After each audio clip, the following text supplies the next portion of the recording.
Hello and welcome to the Board of Supervisors meeting today, May 6th, 2020. You can follow along today by going to our website, lmt.org, click on Boards and Commissions and Board of Supervisors to view the agenda. If you would like to call in on an agenda item, you can call in today at the phone number 646-5588-656. And the meeting ID number is 828-0648-3931, followed by the pound sign. Fred, you can take it away. Thank you, Monica, and welcome to everybody for this virtual meeting for May 6th, the Board of Supervisors. I will now call the meeting to order, and please join me in reciting the Pledge of Allegiance. I pledge allegiance to the flag of the United States of America and to the republic which stands one nation under God, indivisible, with liberty and justice for all. Thank you. Now I'll call the roll. Supervisor Blundy? I'm here. Supervisor Grenier? Here. Supervisor Lewis? Here. Supervisor McCartney? Here. And I am here. We have a quorum. Thank you. Our next item will be our COVID update. Mr. Ferguson? Yes, thank you. First, obviously, I think as everyone hopefully is aware, the golf course opened per the governor's guidance last Friday. We have continued to work remotely as a staff. The governor's guidance, as it currently outlines, if everyone's aware, that he moved 24 counties into the next phase in the Commonwealth. Bucks County was not one of those areas. Even when we do go to the next phase, that next color, that we would continue to work remotely. We're currently working on plans for when people do come back, how we'll stage the shifts, how we'll work to protect the public and the staff, how we'll space out people that are working. So that is underway. Chief Cluzy, I don't know if you have anything to add at this time. No, I don't have anything to add other than the lower end of Bucks County still remains the highest affected area in Bucks County as far as COVID cases. Okay. Unless there's questions, Dr. Weiss, I don't have anything else at this point. Hearing no questions, thank you. We'll go to public announcements. There's only one that I have, and that's Park and Rec digital recreation opportunities are available, and you can find information at the lmt.org website, /government/departments/parks-recreation. Are there any other announcements from the board or from staff? Supervisor Grenier? Sure. As some of you probably know, this week is Teacher Appreciation Week. This year, we're obviously in a very odd place for teachers who are both acting as teachers for their students and many of whom are actively teaching their own children at home as they work from home and try to do both. So this year is especially difficult for teachers. So I just wanted, as the father to two young kids who greatly appreciate all the work their teachers are doing and husband of a teacher, I see it firsthand every day. So I just wanted to say thank you to all the teachers out there watching. Very good. Thank you, Dan. Ms. Bundy? Yeah, kind of repeats of what I, will be banging the drum about for a while. People, we have the first time this year, an opportunity, if you'd like to, vote by mail. That's something that the state put into effect even pre-COVID. And if you want, you can still apply for that application online at votespa.com, votes with an S, pa.com. Also, you can still fill out your census. As of the end of April, we only had about a 65% completion rate. So if there's anyone who hasn't had a chance to do that, it's census.gov, and you can fill that out online. And lastly, I would be remiss if I did not say happy birthday to my Maggie. I'm here with you instead of celebrating with her, so happy birthday, Maggie. Definitely happy birthday, Maggie. She's no longer a teenager, I understand. It's true. It's true. Believe me, it's true. Okay. Any other announcements?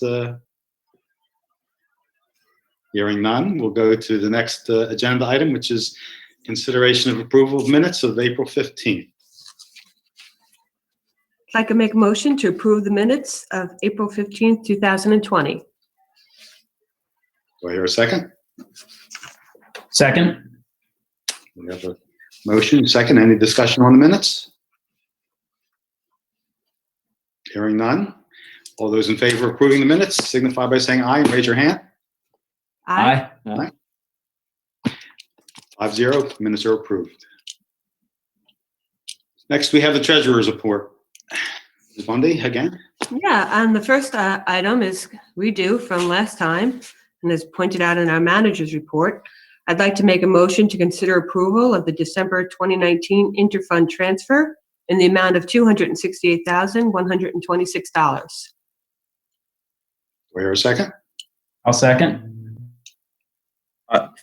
Okay, somebody raised a hand, somebody announced. I didn't see any lips moving, so.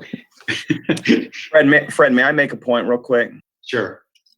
So for a couple of you that called in, we had some issues with our FTP site where the link was breaking.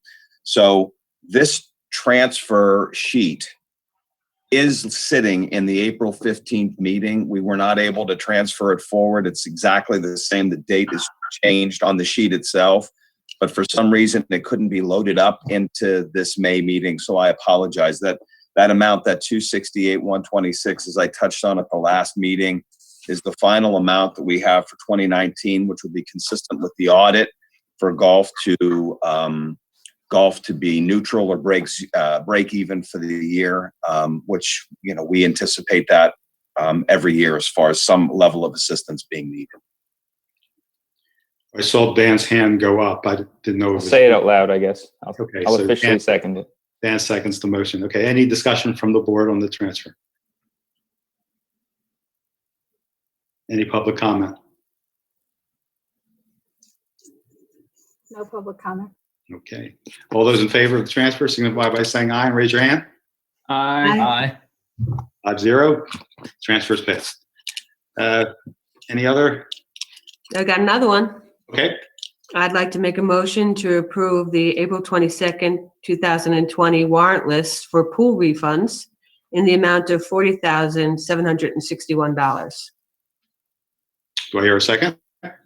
Second. John Lewis seconds. Any discussion? Any public comment? We have a caller on the line. We're just trying. Sure. Nothing here. No question. Oh, no questions? Okay. Hearing no further comment, all those in favor of the transfer signify by saying aye or the warrant. Aye. 5-0, passed. Thank you. Anything else, Ms. Bundy? Nope. Thank you. All right, very good. Next item on the agenda will be the engineer's report. Mr. Pock. Yes, hello. The only agenda item I have is a continuation of an agenda item from the last meeting, and that is a discussion of the bids for the bike path maintenance program, the 2020 bike path maintenance program. We opened 3 bids. If you'll remember, lowest bid was Polaris Construction, $32,920. Highest bid was $48,230. Given the current economic state, we had recommended that the bids be rejected, and that's for the board's consideration and discussion. Okay. before we Fred, do you continue? mind if I weigh in on this for a second? Sure. So, just from my perspective, and the board can decide whatever he wants. As you recall at the last meeting, Andy was asked the question, if we rebid this, did we really think we could if the board wanted to go forward with this project, did we really think that there could be the potential savings to make it worth it? And I don't want to speak for Andy, but I think he said, probably in the end, there would not be a big net result for doing that. So having looked at the finances myself, this is budgeted in Park and Rec.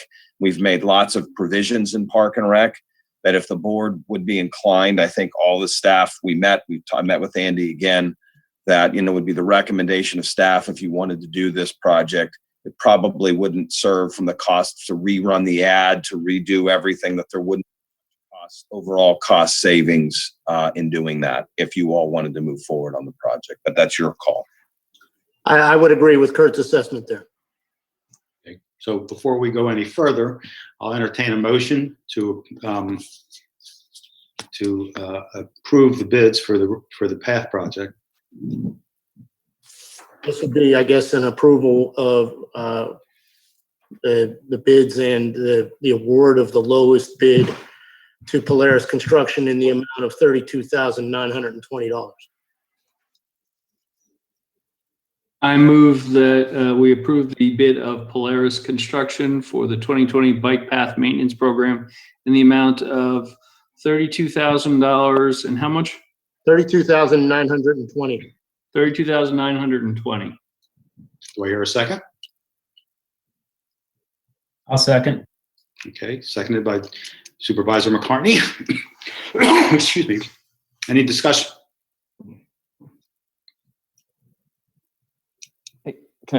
Kurt, if I could ask Kurt a question. Excuse Kurt, when you were doing your assessment, you and staff were doing in the assessment, and I know you're looking at this overall finances of the township. Do you see there, it's $32,000. It's a fair chunk of change, but it's not $300,000, right? Do you see any risk associated with spending this money on bike path work that we may need to use for something else, given the situation that we're in, since things are a little different than when we originally planned for it? So, well, this is budgeted out of the Park and Rec Fund. It's not coming in.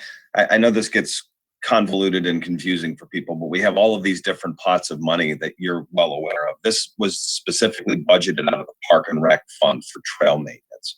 So there are a variety of other measures that we've taken in Park and Rec to save money that I went over in the last meeting. If you were to ask me about projects where I thought there would be financial risk, it would be that Memorial Park project. That's a much bigger, like $250,000 match that we'd have to come up with. Just based on the fact that we're not doing that project. Andy will cringe when I say this, but just for the fact that we're not doing that, we'll have engineering savings on that as well that are estimated about 12 to 15% of the cost. He smiled, which actually, there'll be greater savings for that project just on saving engineering costs than this bike path project will cost. And those weren't even in my original estimates for savings that I presented to the board at the last meeting. So I think the risk here is very low compared, especially since we've taken all these provisions that we talked about before to save money in Park and Rec this year. and one other quick follow-up question would be, what's our schedule look like for this project if we're approving the bids for implementation? So then if we approve the bids, then we can expect probably, we've received the written contract. So, we've received the written bid documents. We then have to draw up the contracts and send that to the contractor, have them sign it, review it. That usually takes a week for us to draw up the contracts and then probably 2 to 3 weeks for the contractor to get it, review it, sign it, and get it back to us. Then it's a matter of forwarding on to the township and Kurt and his staff and have them review the contracts, sign it. So I think realistically, we're probably looking at July construction. And the amount of work that's involved with this, just as a reminder, this is Heacock Road, it's Big Oak Road from 5 Mile Woods entrance down to Knightsbridge Road. It's Heacock Road from Oxford Valley Road up to the train tracks, and then in between Covington Road. So the Covington Road loop along Heacock Road. So it's not a lot of work. The two of the 3 sections are right next to each other, so I really anticipate the contractor being able to finish this within 2 weeks. So all said and done, I think a July start date and a July finish date is probably a realistic time frame. Ms. Blundy, I saw your hand up. Yeah, I just, I know I'm having some hard time following up with what's allowed and what's not allowed. This would, under the current state of colors, this kind of work would be allowed to go forward? Suzanne, as of May 1st, construction is now allowed with restrictions, and that would all be part of construction. And anything that the township wishes to do as far as paving, road paving, or anything else can now begin. Okay, so, and also that would obviously then apply to the state, so maybe they'll start working on the project we have coming? Hopefully. Okay, thank you. Ms. McCartney, do you have any questions? Any comments? Not this time. Mr. Lewis? None at this time. Okay. We'll open up the public comment. Monica? We have a caller on the line. We're going to patch in Zachary.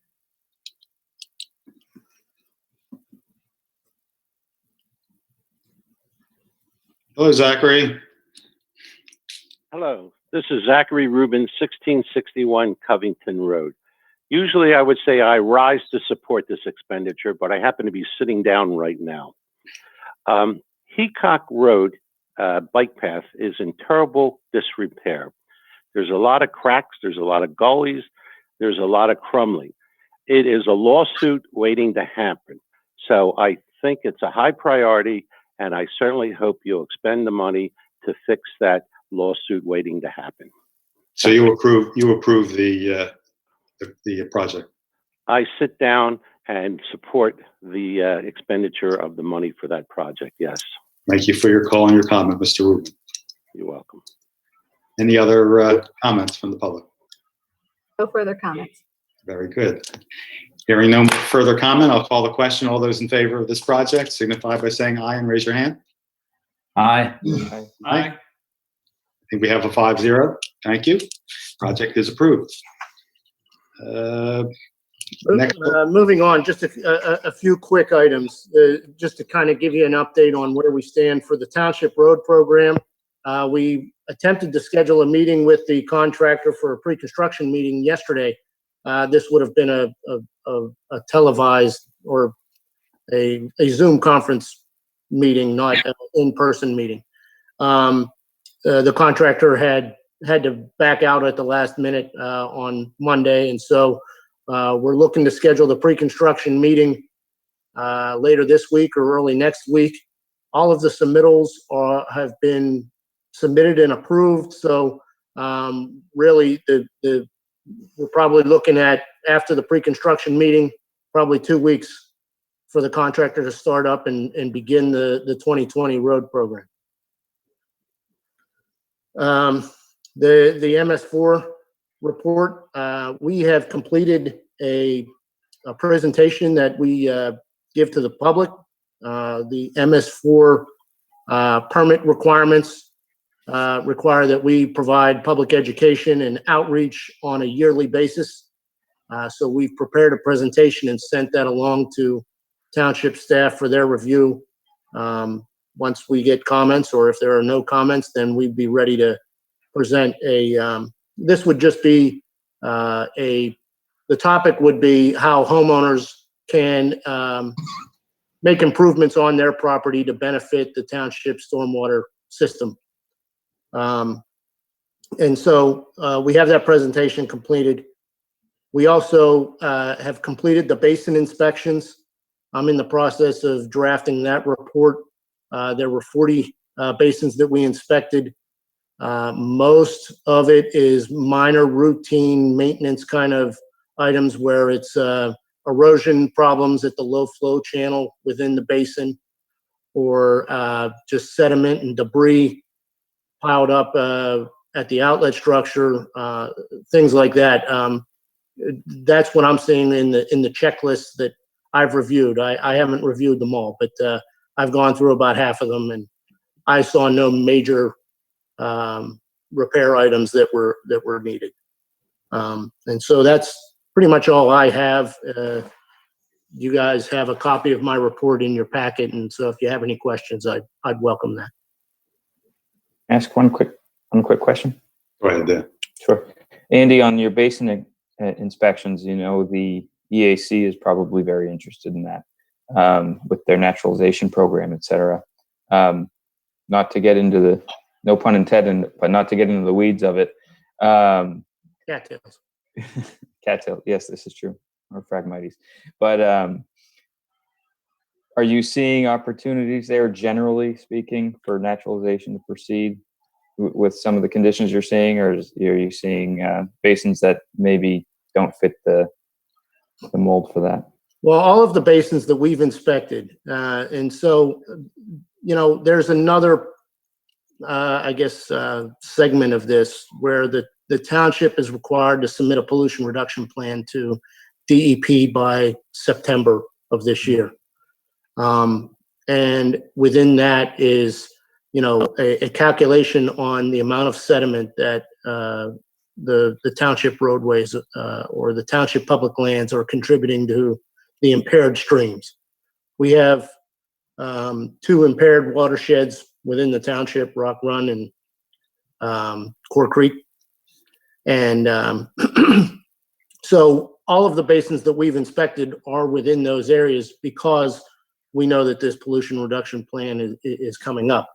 And yeah, there are some opportunities within those basins to maybe eliminate concrete low flow channels, create a more naturalized bottom on it. But in order to get the most bang for your buck, we'd have to analyze it a little more, take a look at the drainage areas that get to the basin, find out which areas have which basins have the largest drainage area so that it can truly clean up the most pollutants. And so that we're not doing 20 basins of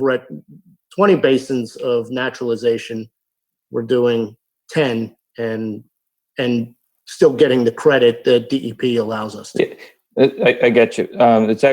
My question was a little bit different. You know, when we're talking about retrofitting or that the type of naturalization I think you're talking about is more where we're doing a little bit of a construction project to change the features of the basin a little bit, versus the EAC in the past has pushed for a straight naturalization program where a basin might be eligible just to let the vegetation grow or add some seed mix, where that would not you wouldn't have to do any other construction with low flow channels, outfall structures, any of that stuff. You could just let it grow and have a positive benefit. I'm wondering if what you're talking about is more intensive and quite frankly costly versus the other. Right, but given you know, it is costly. It is something that the township will probably, DEP will probably require the township to complete as of 2023, end of the year. But no, the basins that we've inspected, I would say the ones that I've looked at the reports, I'd say about half of them were naturalized or wet ponds that had cattails in them. And the other half were dry detention basins where theoretically you could let it grow, but it would be adding more of a seed mix that has natural plantings. You don't want to just let the weeds take over, so to speak. Thank you. Is there any other comments from the board to Andy? That being said, I understand there is a caller. There is no caller. There is no caller? Okay. In that case, we will go to item 8 of the agenda, project updates. You have before you a list of township projects, and summary of where we are. Are there any comments by the board? Any questions by the board for these project updates? Can we move forward on the Sandy Run Road RFP for design engineer? I think that's part of item 9. Item 9, okay. Okay. All right, so let's go to item 9, managed report. Mr. Ferguson. Thank you. The first item for your consideration, item A, as I outlined in my manager's report, is a consideration to purchase a 5,500 dump truck. As I outlined in my report, in our budget for this year, we had actually approved 3 pieces of equipment that totaled a little over $159,000. All of those items were to be financed over 3 years, so it would not have been that total. The recommendation came forward, I think I discussed this at the previous meeting, to, out of an abundance of caution, to hold back. This is in its own fund called the Road Machinery Fund that has its own millage, would be to still replace the dump truck. Again, the net cost of that would be $81,225. I would expect that either at the next meeting or the first meeting in June to have a proposal for approval for short-term financing. We've done that with equipment over the last year or two. So I don't know if there's any questions about that. So what I was estimating in the fund this year was that with financing that we would be spending about $14,000 in financing equipment this year versus what we contemplated for 2020 of $48,868.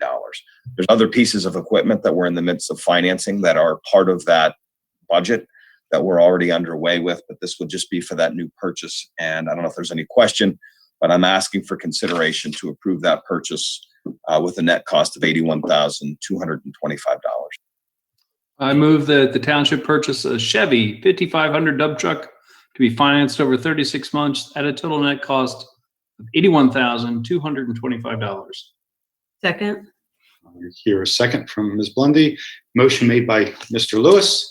Any comments or questions from the board? Hearing none. And seeing that there's no public comment. Oh, there actually might be a caller. Okay, I will wait.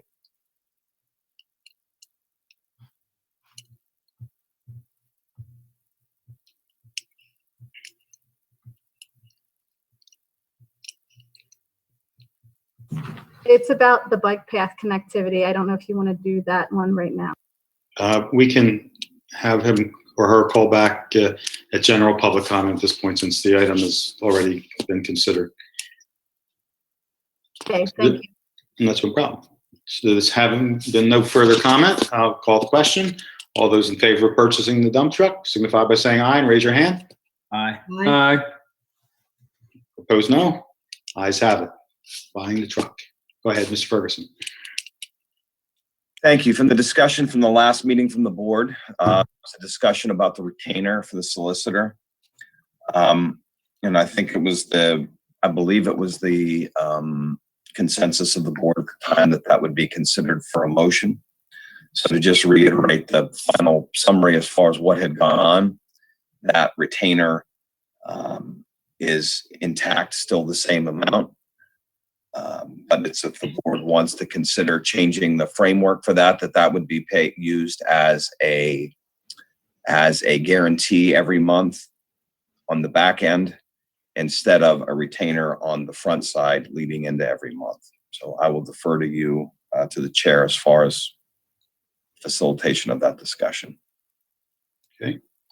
I will entertain a motion to approve the administration of the retainer for our solicitor. So moved. Do I hear a second? Second. Okay. Any discussion? Mr. Grenier. If I could ask our solicitor a quick question, since this is a change to your contract, and are you ready to agree to the changes that we're voting on? Yes. Okay. Mr. Lewis? Mr. McCartney? No comment. Okay. Any public comment, Monica? No callers. Okay. Call the question. All those in favor of the new arrangement with our solicitor signify by saying aye.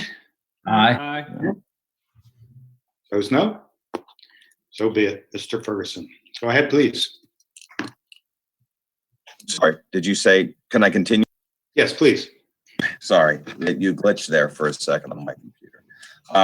So the next item I have up here is, we've had a previous discussion about maintenance that's going on at Yardley Corners, that I have drafted a letter basically to outline that work would not continue beyond this year. Just for clarity, that work was specific to plowing that occurred on the trail that goes around that pond that I will say we probably inadvertently began doing after the project, even though it wasn't dedicated for us to do that. The letter that I had with all of you, the discussion talked about liability and getting these things sort of squared away, that we're treating all of these HOAs and our responsibilities consistently.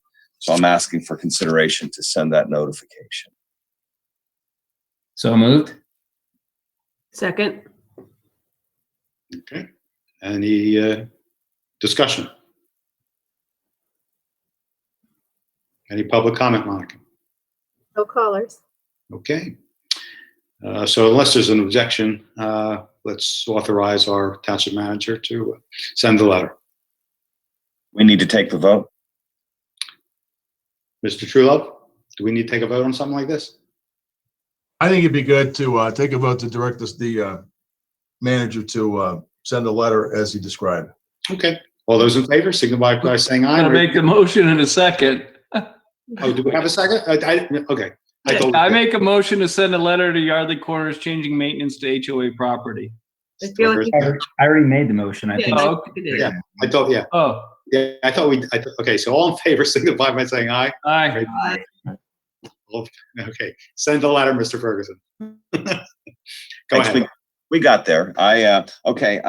Secondly, as you all are aware, there was a request that has been made from a representative of an HOA regarding the change of a trail that is currently asphalt to be changed to be a sidewalk that would match the rest of the development. In that email that I had sent to the board, it had talked about the options that the board had as far as how that would be processed. The letter that I had drafted was a discussion regarding asking for clarification, and in the end, whether or not they would have to go through a land development process or whether that would be waived. I think the answers to that question would give a lot of the questions as far as will the width be the same? There was a general description given by the gentleman, but I'd like to send that letter out to get that clarity so the board can make a decision at a future meeting. Do we need a motion for that? Yes, Yeah, I would, I would for the think. same reason as the last one, I would say it's probably good, the old belt and suspenders approach. I'll make a motion to send a letter to Mr. Ellison as described by the township manager. I'll second. Nope, go ahead.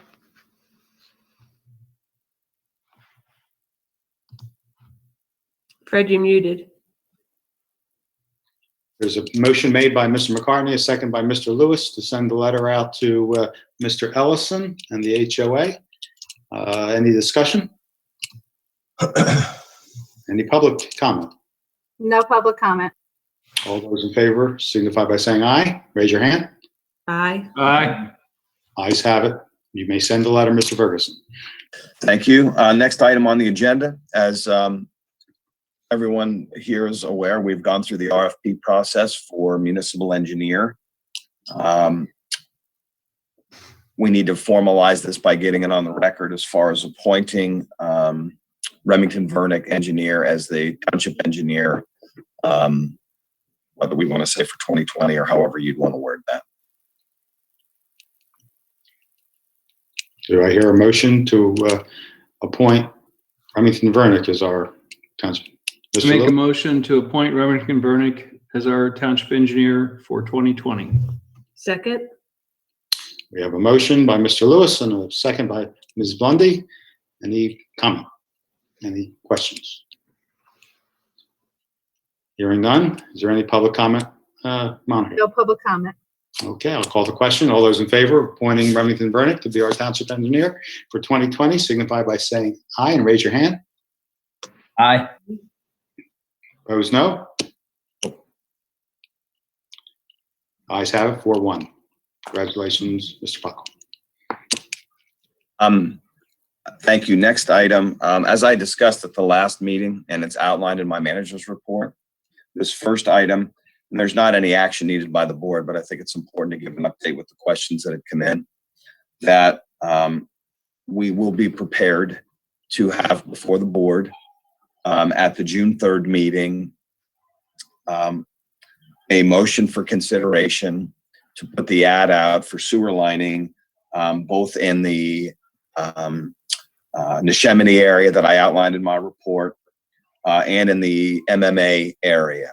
The plan would be to, following this meeting, set up a meeting with the sewer authority to allow the sewage engineer to present the details of that sewer lining project, consistent with the 7-year plan, consistent with the 2020 outline as was put in the budget for, areas that are the pipe is very porous and is causing issues.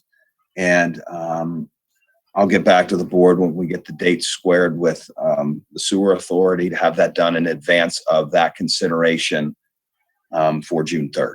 I don't know if there's any questions about that, but I felt it important to make sure I reported that, as I would anticipate that I'd like to see if we could get the sewer authority to meet at or around the time of our next board meeting, which is May 20th. So, again, that being hopefully before the board for consideration on June 3rd. Go ahead, Dan. Just as a sewer authority liaison, Kurt, do you need any assistance with reaching out to the sewer authority at all? I know you all speak to them regularly. So. No, sure. I mean, typically Greg reaches out to them, but any encouragement you can have. We're going to try to have that meeting the same week as the next board meeting, because as we talked about, there's no additional cost to doing that. And as I said in my report, we'll talk about later, we're talking about getting the planning commission together for a meeting as well. So I'm looking at in the week of our next meeting, which is the 20th, either the meeting being on that Tuesday or Thursday with the sewer authority and the planning commission to see who can fit in when with that. And doesn't really make a difference one way or the other, because it's going to be well in advance of the June 3rd board meeting for them to have time to ask questions and what have you. But if you have some issues, or Greg does, I'll reach out to you to try to encourage, we'd like to have that fully attended. Yeah. And just knowing my sewer authority as I do, I know Mr. Ebert always does a good job of this stuff, but I'm sure they'll be interested in schedules and budgets associated with each phase of each of the projects. I'm sure he'll be prepared for that. Understood. Is there any other questions about that? Next item, same topic, same general topic. We will also be ready with the Brookstone pump station. I did give a description that there's some concerns about that project. That pump station is quite old. That has a wet well that's been popping out of the ground that we have had concerns about. And just to put that in perspective, at that, I don't have an exact age, but I can approximate that. That pump station is about 60 years old, needs replaced. We've estimated that cost to be $334,750. And I didn't have this in my report, but I just got this update today. We will also be prepared on June 3rd for the other pump station that we've been working on. It's Dan, you're going to have to help me here. I've gone blank for a second. Blackrock. No, it's starting with the S one. Stackhouse. Stackhouse, thank you. I'm sorry. Thank you. Geez, I'm sitting here. So the Stackhouse pump Not station. far from Fred's house, I think. The Stackhouse pump station, for everyone's information, we're getting a sizable grant that will offset a significant portion of that cost. And there's going to be two components of the project. There's going to be the build or the construction of the pump station itself as one project. And the second project is going to be the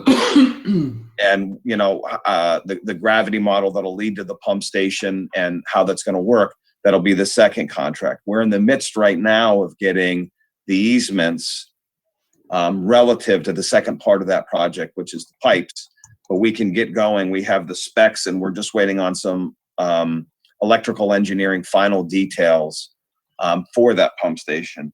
So, and Dan, since you're sitting on that committee, we will anticipate, and I've had a conversation with Freddie Britt this morning, that all of those items, the I&I, the pipes, both pump stations will all be before the sewer authority in that meeting, with again, the hope then that at the June 3rd meeting, we're going to get all of those things done.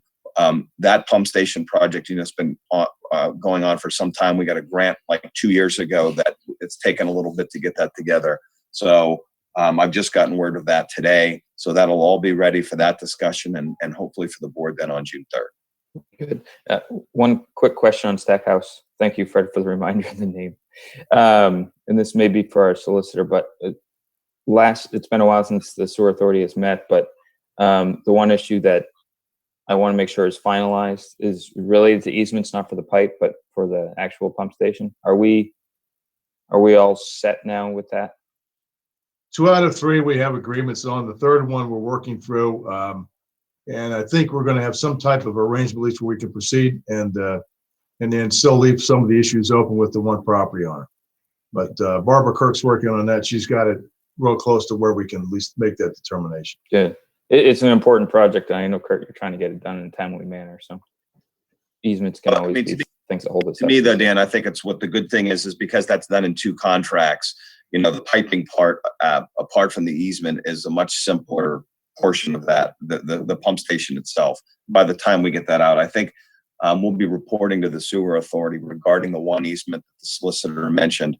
We have sort of a middle ground to resolve that we'll present at that time and present to all of you, as far as we may even be able to move that forward in the meeting subsequent to the June 3rd meeting as well. Thank you. Can I continue, Fred? You may. Okay.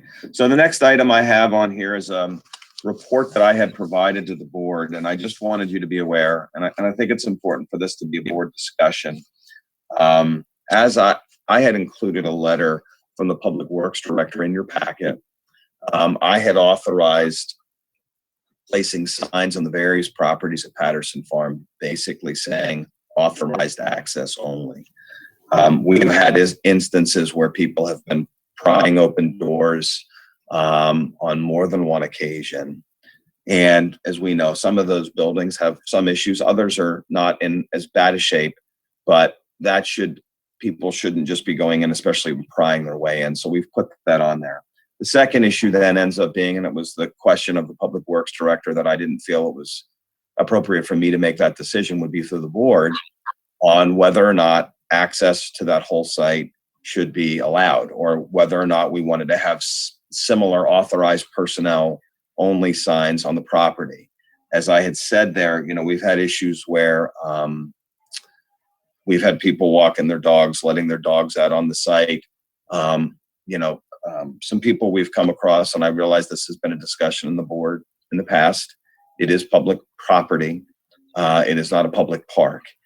It is a working farm there. And it's just a discussion if that's something the board wants to entertain. We put those on the property, and anything beyond that, I think, is a discussion appropriate for the board to make any determinations on. Any comments from the board? Ms. Bundy? Yeah, well, it's disturbing to me to hear.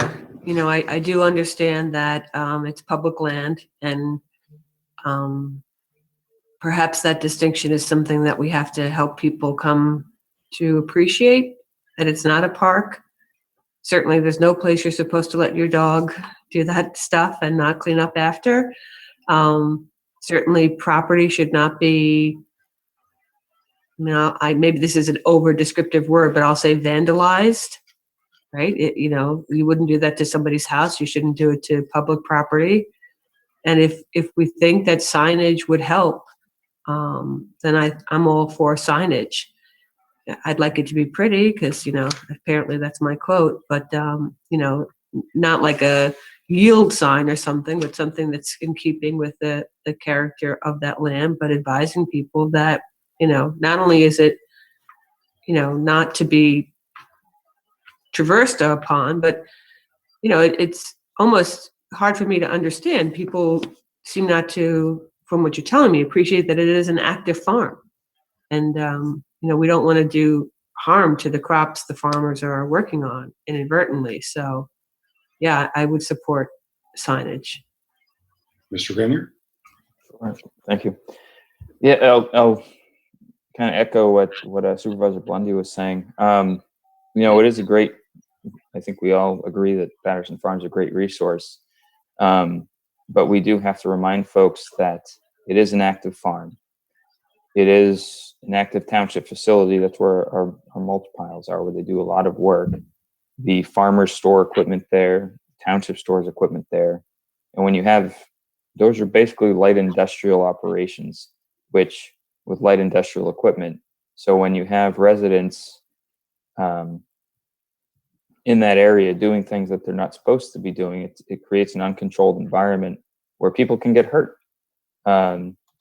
And or could do, it's on both sides of it. It's people seemingly there seems to have been some damage and some not so great behavior. But at the same time, even those folks in that situation, those folks that are just there, maybe taking photos or just they like the farm, they want to be around the farm, can still do harm to themselves. So my concern, in addition to what Supervisor Blundy would say, is making sure that the health and safety of our residents is tantamount, so that they understand.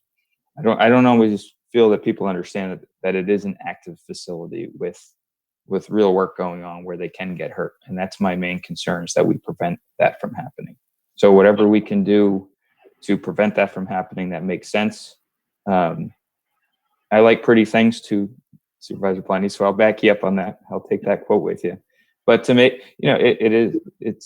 that's why so many people take so many photos of the farm that we see all the time, because it is aesthetically a nice place. So we want to at least maintain that if we can, because it is the primary entry point to the township. So I'll support what you're putting out there, Kurt. If we can figure out a way to make it nice, and whatever we need to do to help you communicate that to residents, let us know so we can help you. Mr. Lewis? You're on mute. Sorry.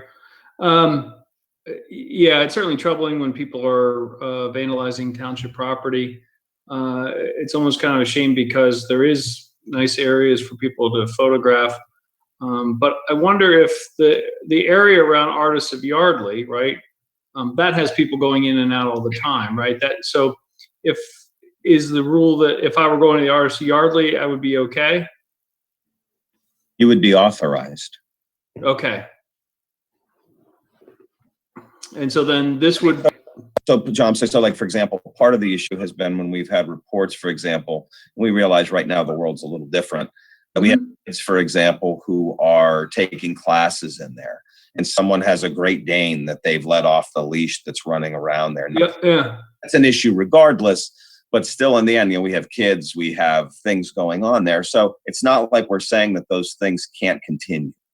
Well, I think maybe for those who want to photograph the area, if they work in concert with the Artists of Yardley, then they would be authorized and they would be fine. And I don't necessarily see other needs to be there. So I would be okay with the signage. Okay. Mr. McCarty? Yeah, I support the request by the township manager, as long as, and I'm sure that he's already checked with our solicitor to make sure that we're within right to post such things. Yep. It's appropriate. Yep. I'm on board then. Cool. I don't think we need a vote for this, do we, Mr. Trillo? Or do we? No, I don't think so. I mean, if you want to, you can, but the manager's already told us what the proposal is. You've consensus. You've agreed with it, so I don't think directing them to put signs up is not necessary. So Okay. You can continue, please. minutes will reflect the discussion anyway. So Thank you. Go ahead, Ms. Ferguson. Oh, thank you.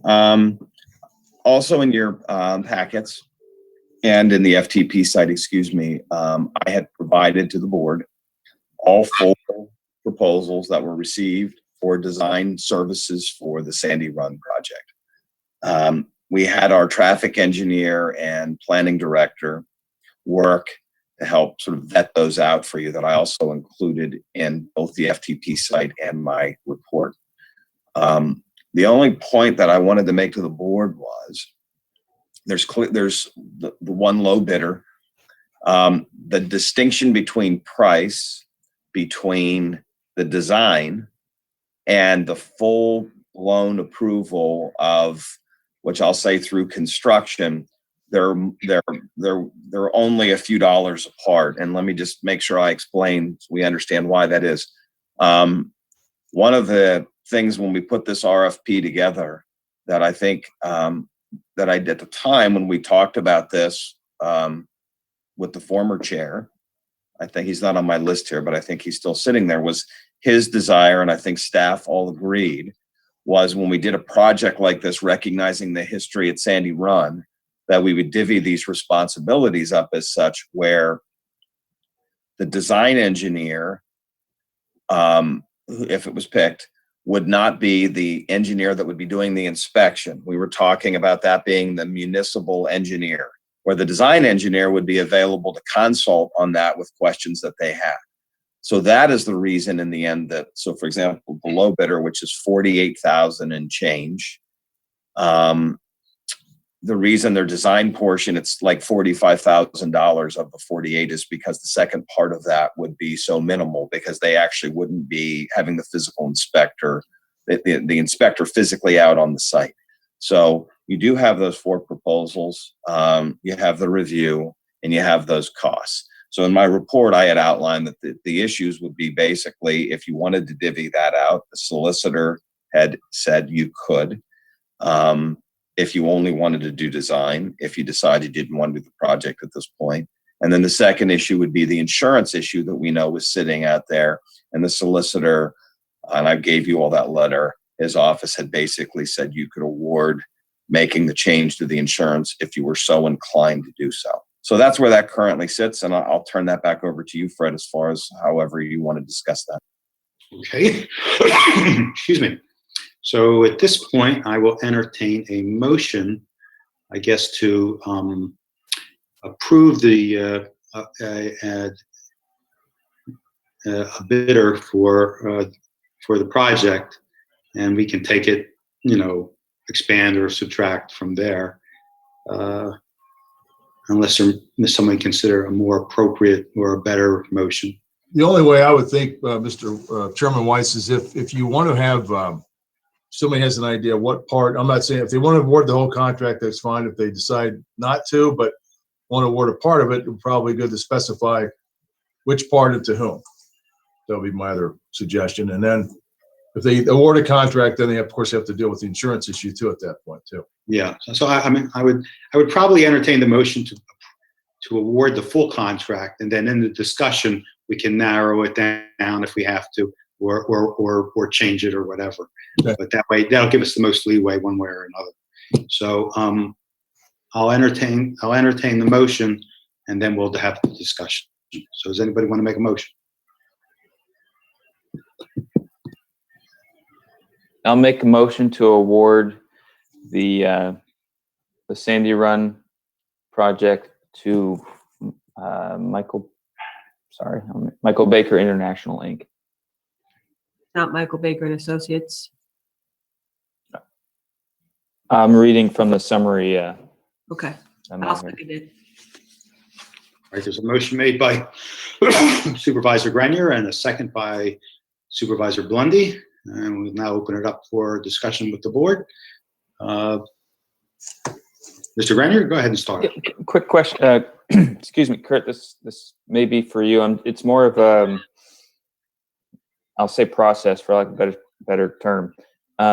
What role in your mind do you envision for our municipal engineer to play in this project? For example, let's say Michael Baker does the design. Are we assuming that Remington Vernick will be doing a QA/QC review along with staff to make sure that the design's okay before it goes to bid, or do you have another role in mind for our municipal engineer? Actually, to be honest with you, yes. I think first, I think our traffic engineer would serve that role as well. That traffic engineer, the municipal engineer before that went out to bid. And then I would see the municipal engineer, if it went that far and was awarded, that the municipal engineering firm would serve as the site inspectors for the project itself. And the fact that they would be doing that quality review as part of the process would give them more insights and access to, in this example, Michael Baker, to be sort of seamless as far as when their inspector gets out there, what's in it, what he's looking for. And then Michael Baker, we'd have them available, obviously, to come on site if Remington Vernick felt it necessary for something. Okay, so I'll just regurgitate a little bit, make sure I understand. Michael Baker would do the design and we'd have really two types of QA/QC. I think traffic engineer who looks at traffic issues, doesn't necessarily do the paving, grading, and drainage design, detailed design work that our municipal engineer could review because they do that work. Okay, so they would work as a team to review multiple aspects of Michael Baker's design, and then at some point the design, and I don't want to put words in your mouth, this is my assumption here, so correct me if I misspeak. At some point the design would be put in front of the board to see, presented to the board before we went through the bidding process, and made the decision to put it out for construction bid. I know there's with everything that's going on right now, it's a big chunk of money, so we're kind of splitting this up a little bit to make sure we have access to funds in case we need them for something. And then at some point we would make a vote to move forward with the bid or not. Is that fair? Correct. Yeah, you would be. So I would see that process. I would see that process exactly as you described, Dan. That we would work on that design. That would be vetted in the way you discussed. That whatever the final product was would come before the board to show that design, and obviously, and hopefully, then the board's content with that. Inevitably, make a motion to advertise the advertisement to accept bids from contractors to bring that to fruition. Okay. And then my only other question is similar to one I've asked once or twice tonight already, just kind of general terms. It's a $52,000-ish chunk of change. Based on what you're seeing overall in township, do you have any concerns about the township spending $52,000 on a design at this point, given the current state of things? No. That money is not coming directly out of the general fund or tax dollars. It's coming out of bond proceeds where we contemplated this. Frankly, my opinion has changed a little bit in terms of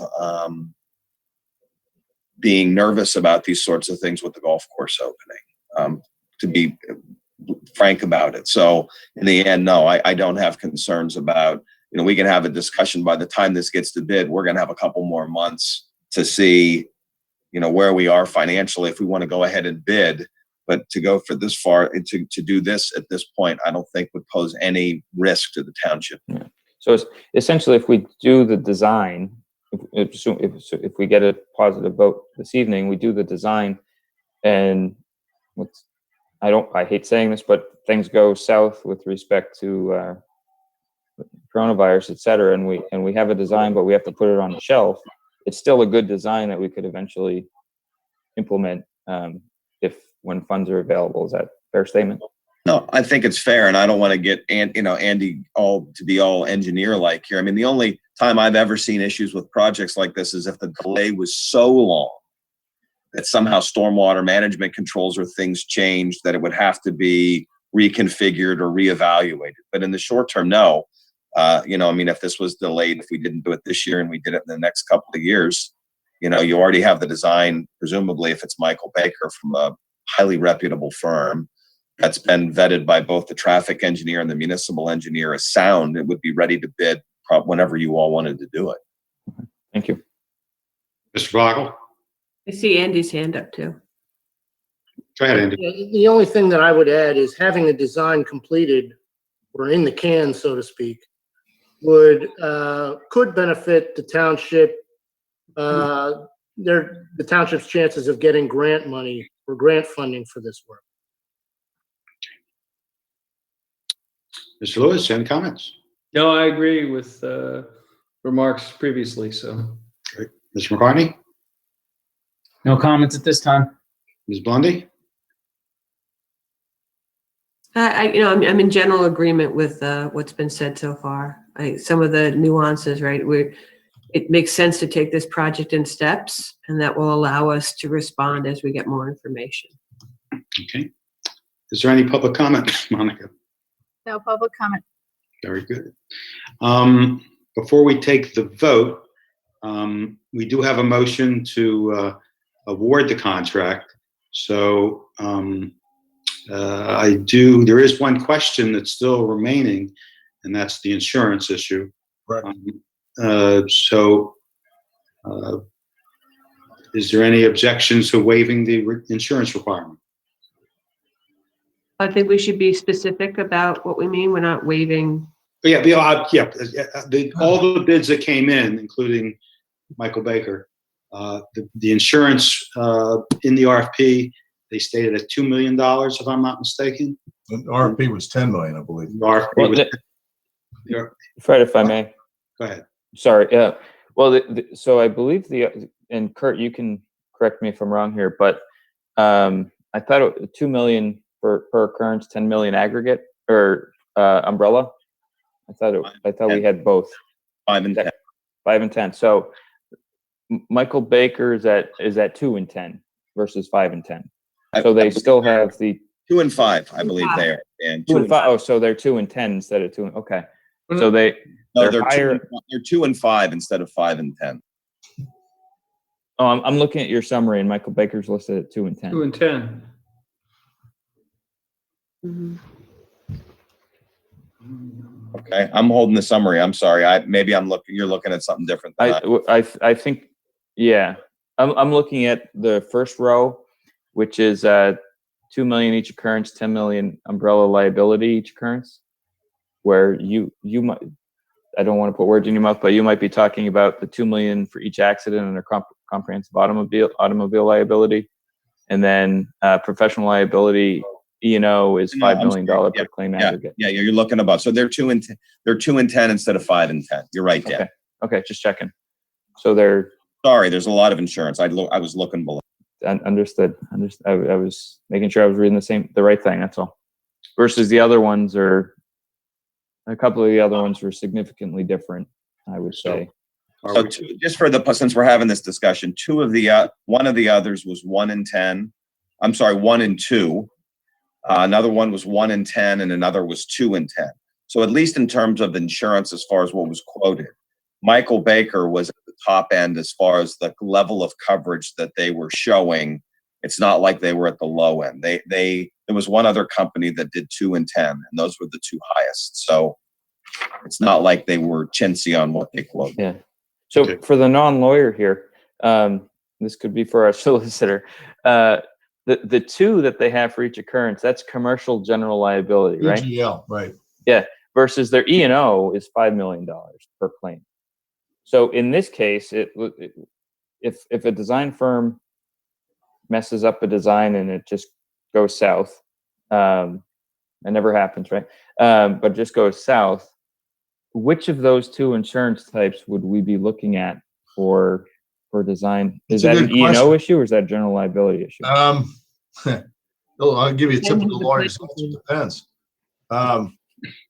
It depends on what the nature of the claim would be, honestly, whether it's something that's an injury or whether it's something that causes additional costs for construction because of some kind of discovery later that something was inadequate or not appropriate or not up to some standard or something like that. So CGL, I think, would be the one that would be more for some injury that would be related to an underlying claimed design defect, whereas the E&O would be the other scenario I described. Now, don't hold me to it, but that's I think in general where that distinction would be made. Yeah. So when I think about my main concerns with insurance on this project for the engineer, it's their design, which as I think I just heard you say, it's more likely that the design would be covered under E&O, barring any injury. That's my general understanding, yes. So that being the case, and I think it's important that we clarify that,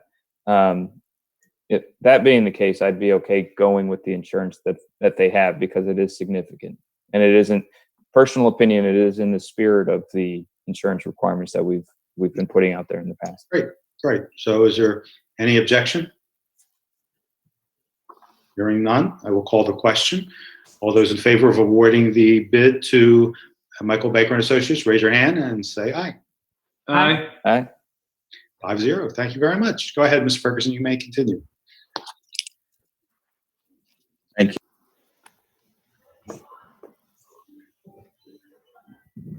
Sorry, is the next item Prickett Preserve, Fred? Yes.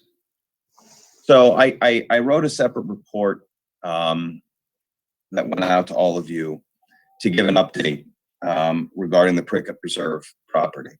So if you'll indulge me for a second to lay a little context here, as you're all aware, Planning Commission, it's hard to keep track of what day it is, but it seems like a while ago now, had approved the overlay concept as presented. That will inevitably come to the board for a public hearing.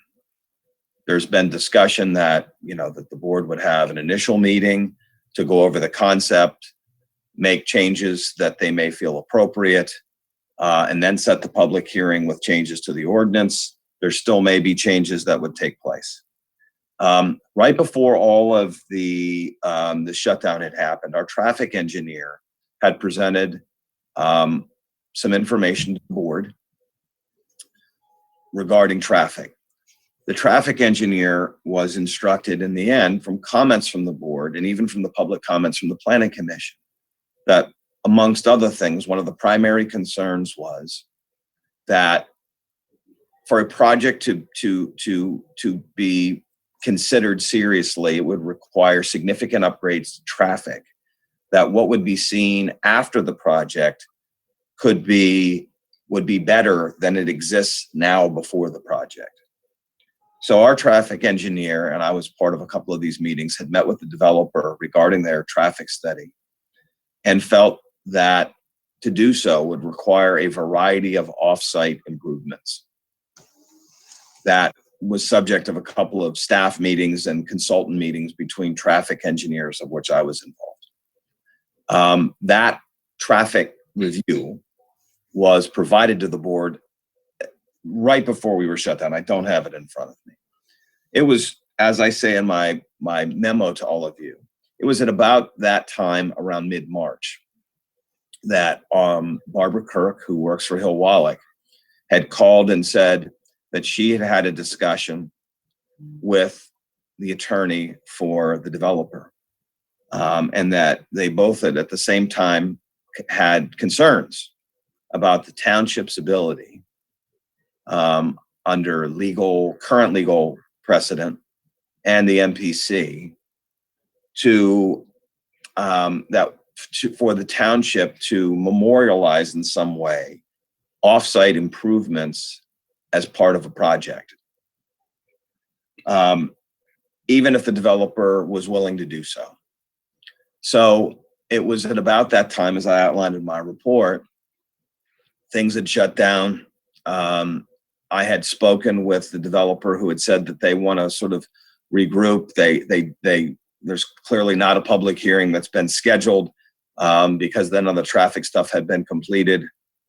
And it was in the last couple of weeks or so that the developer had contacted me and said, interestingly, that when the township, as part of these meetings, had indicated we would need these offsite improvements to occur, because it was in the opinion of our traffic engineer that that could have a measurable improvement to traffic, to delay times and what have you, that the primary tenant that we're all aware of, Wegmans, who was sort of getting updates from them, wanted to know what was happening. And they presented that plan to them, where Wegmans, upon looking at that plan, had said to the developer that they themselves wanted those improvements to be in place as part of the project. So understanding now that we had sort of comments from not just their attorney, but our own concerns that we couldn't mandate offsite improvements, and now the developer has his client who is insisting on them, that they had come back and indicated us, and I may have to grab our solicitor here so I don't butcher what I'm about to say, that they would be, to satisfy Wegmans, putting a unilateral declaration on that property to give assurances to Wegmans that they would commit to making those improvements, since Wegmans now themselves was insisting that this happen. And that before they even would come to the township, they needed to give Wegmans assurances that would happen. So, we sort of had this on pause since you all got that traffic report. I think this is the discussion, obviously, that the developer was having with Wegmans, the slowdown notwithstanding, regarding being able to move forward. So, Dave, I've used the proper words there. Oh, no, that's the right word. Yep. Yeah. So, I mean, essentially, in the end, they would be putting a self-imposed restriction on their property, that if the project would go forward, that they must do these offsite improvements that were originally outlined to them, and that went to Wegmans. So I'm happy to try to take questions with that. I just want to give you all an update, because I would anticipate at some point, we will get to the point where we'll have be setting some sort of initial hearing with this to start to contemplate this. The Planning Commission did approve an ordinance that we may or may not be interested in making changes to. And so this is happening on its own. I have not spoken with, and I don't think Barbara Kirk has spoken with their attorney to see where they are with that filing of that declaration that they're intending to do on their own as this comes to the board. But I wanted to make sure the board was aware of that as soon as those details were conveyed, and that's where we are. I will follow up with Mr. Harris, but it's my understanding, and I have seen, the document is prepared, so it's ready to be filed. It's not a question of whether it's conceptual. It's actually an existing document. I'm not going to say it's common, but it's not unusual for something like this to occur. I know in Montgomery County, there were some developments where people have done that. The best analogy I can give to everybody here is if somebody, for example, wanted to preserve their own property as open space, they would have a unilateral declaration on their property to preserve it for only one purpose, conservation or something like that. We get the county involved for conservation easement purposes to help us with the financing. But if somebody wanted, for example, their property just to remain in perpetuity, some type of function, that's been done here locally. So it's not an unusual concept. Maybe unusual in this type of situation, but it's something that has been done in other contexts here locally. Okay. Any questions? Mr. Renner? And I'll keep this at a high level. I'm just curious, because we're not getting into it right now, but from what you're hearing, Mr. Ferguson or Mr. Trula, from what you've seen, is it the parts, what's written for the parts that the Planning Commission has spoken about, comments we've gotten from the public and the county, et cetera, does it appear to look at least fairly consistent with, or yes, or even exceeding what was requested? Yes, I think it's certainly an important foundational part of that. Yes. Okay. And that's my only question. I'm just curious about that. Thank you. Mr. Lewis? Yeah, I have two quick ones. So when the planning commission approved, it was September 23rd of last year, and they had specific recommendations from the Bucks County Planning Commission with a special emphasis on density. And at that time, we never got another draft of the proposed overlay ordinance. Has that been developed? Anybody, the developer, our solicitor? If so, We have not. My supposition is that they wanted to go with unilateral declaration first, and then the next phase would be to work on the revisions to the ordinance. I can also follow up with Mr. Harris about that as well. yeah, I would like to see where we're at with that, because we have other alternatives to review the project, and that's an important one to get a sense of where they're at now. The other one, John, may I weigh in real quick too? So, and I'm not going to disagree with anything what Dave said.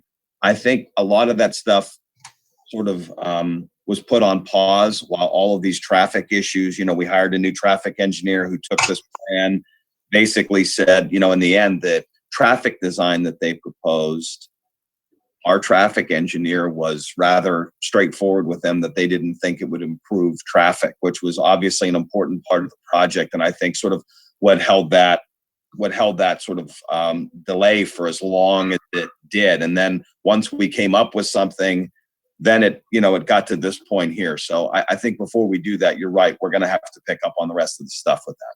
and to that end, actually, we had scheduled a meeting with the traffic engineer, and that got canceled.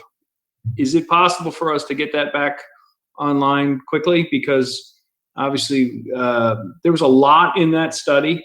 There's a lot of questions. The methodology and stuff and the fixes definitely need to understand better, notwithstanding the developers' proposals. Of course.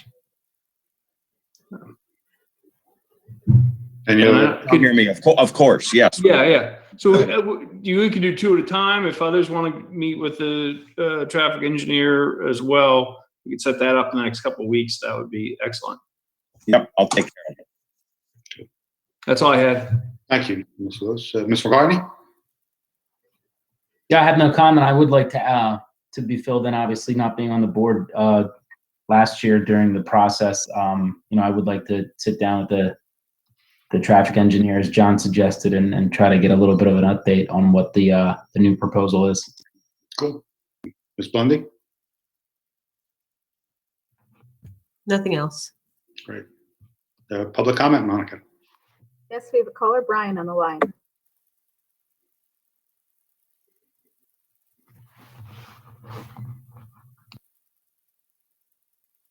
Hello.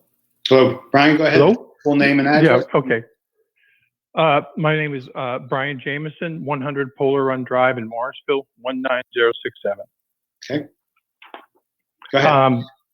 I have a bunch of questions. First thing is, what is a? I'm trying to look. I wrote it down. What is a off-site improvement? What is that? It's very fact-based. It depends on the development, but there's a certain scope that's allowed under the applicable law, the municipality's planning code. Is what distance from a particular development you can charge a developer for certain improvements, and if it's considered to be off-site, example would be trees in some circumstances, which is a separate case we have that may be litigated, deals with that. So it really depends on the circumstances, but really what it means is to charge the developer for certain impacts that are claimed to be off-site when they may or may not be related to the project itself. But how could there be? I mean, how could you have off-site developments that doesn't impact the traffic then? Well, it depends on the scope, and that's one of the issues is how far outside the development you can actually look to consider it on-site versus off-site. So, I mean, let's be honest. The only way to improve traffic there is to widen the road, basically. and yes, I believe that's I mean, one of the improvements that would be considered more remote and probably could be part of it. There's also signalization.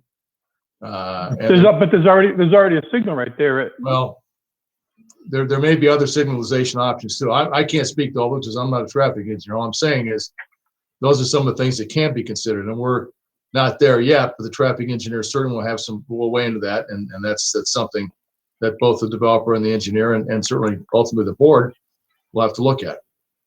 Is that traffic study public record? There's not as of yet, no, Why not? because it's still. You said it's been filed with the township, correct?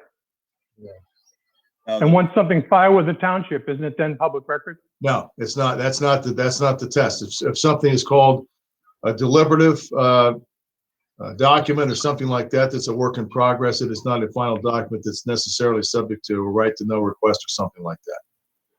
But I thought we wanted this whole process to be transparent. Well, it still could be transparent, but we also have issues dealing with a lot of review of other information. So it would be premature to be doing that at this point. I will also add that when there is a public meeting, obviously this would be part of the review that would be released. That is not going to be hidden from the public. We do these reviews from consultants while details are being worked out, what have you. That's not public until we get to the point of a public hearing where that would be put out there in terms of the nature of those improvements, whether it is engineering comments on more site-related areas or traffic improvements, whether they're on-site or off-site. Because we also have to think about the 6 weeks between Thanksgiving and Christmas right there too, with the Shady Brook Farms. I have one other question. Has there been any, since the liquor question made the ballot, and I know it hasn't been voted on yet, but has there been any other inquiries regarding a better usage for that or a less intrusive use for that property? Did that open up any gates?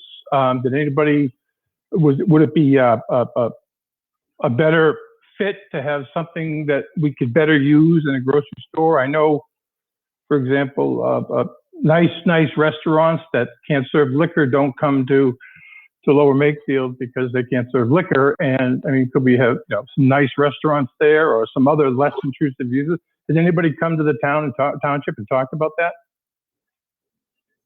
I can answer that question. Who's that? This developer, as part of this project, is looking at complementary uses to go on that site consistent with what you just said. Okay. But has anybody else talked about a different use considering a liquor license, like a conference center or something like that?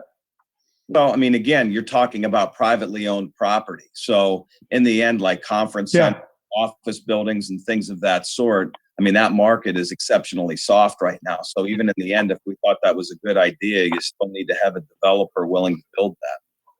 But a developer has the right to build what it's zoned for. He doesn't have the right to get an overlay district. That's why he does. West.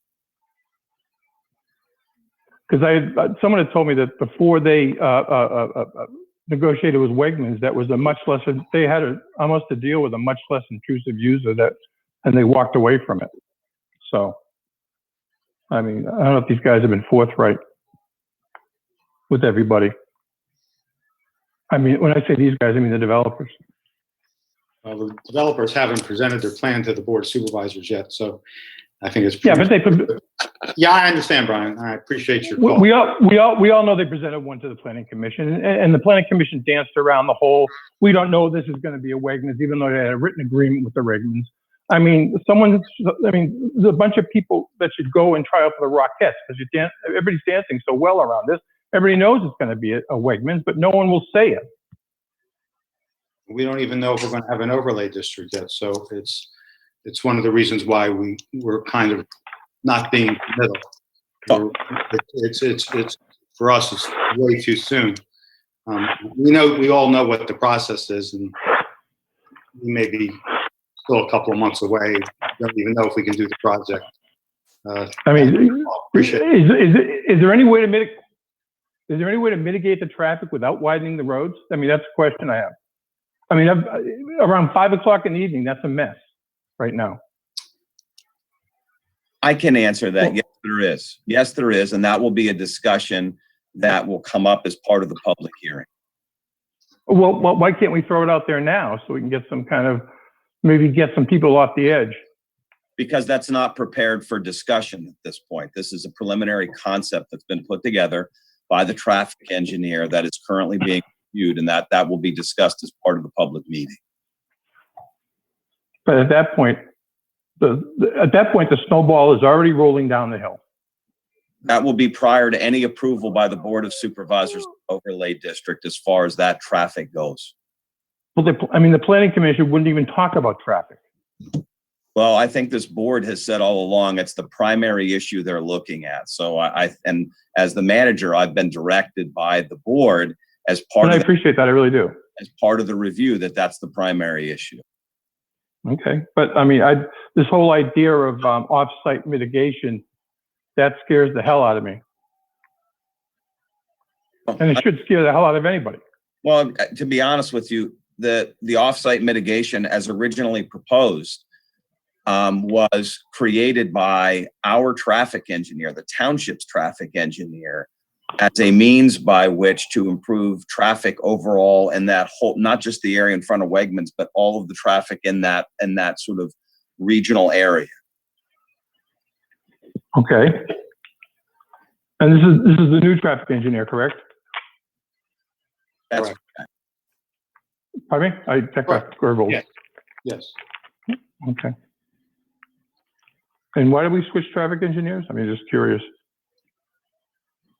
We had an RFP process the same way that we did for municipal engineer.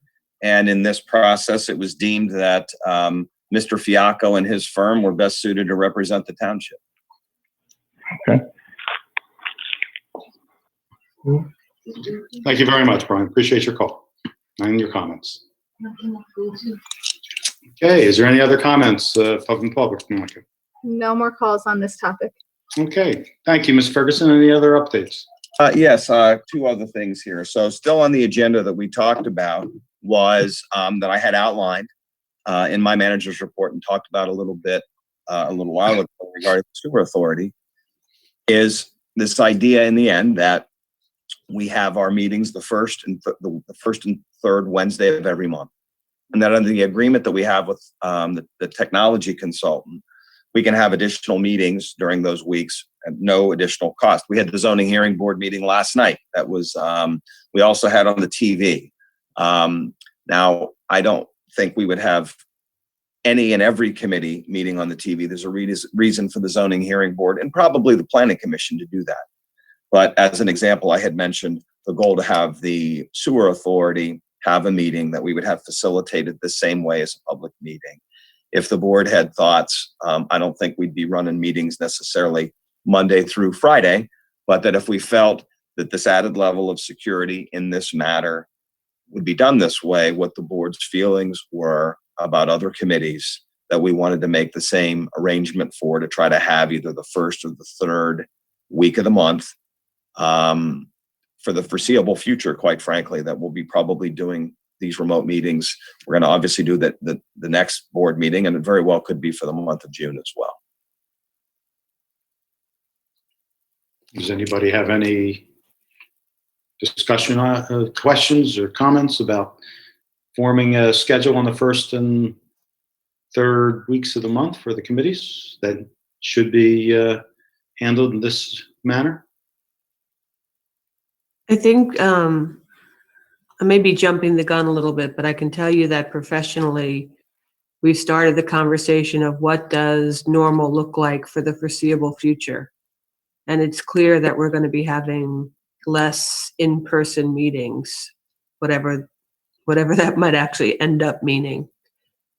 So I know that I need to reach out to the committees that I am liaison with and really talk to them about how going forward looks, and then try to figure out how we could fit into that 2-week period, right? We want to try to have all the groups essentially meet in the same weeks that we have our board meeting, so that they can meet safely in compliance with any applicable laws, but without costing us any increased cash.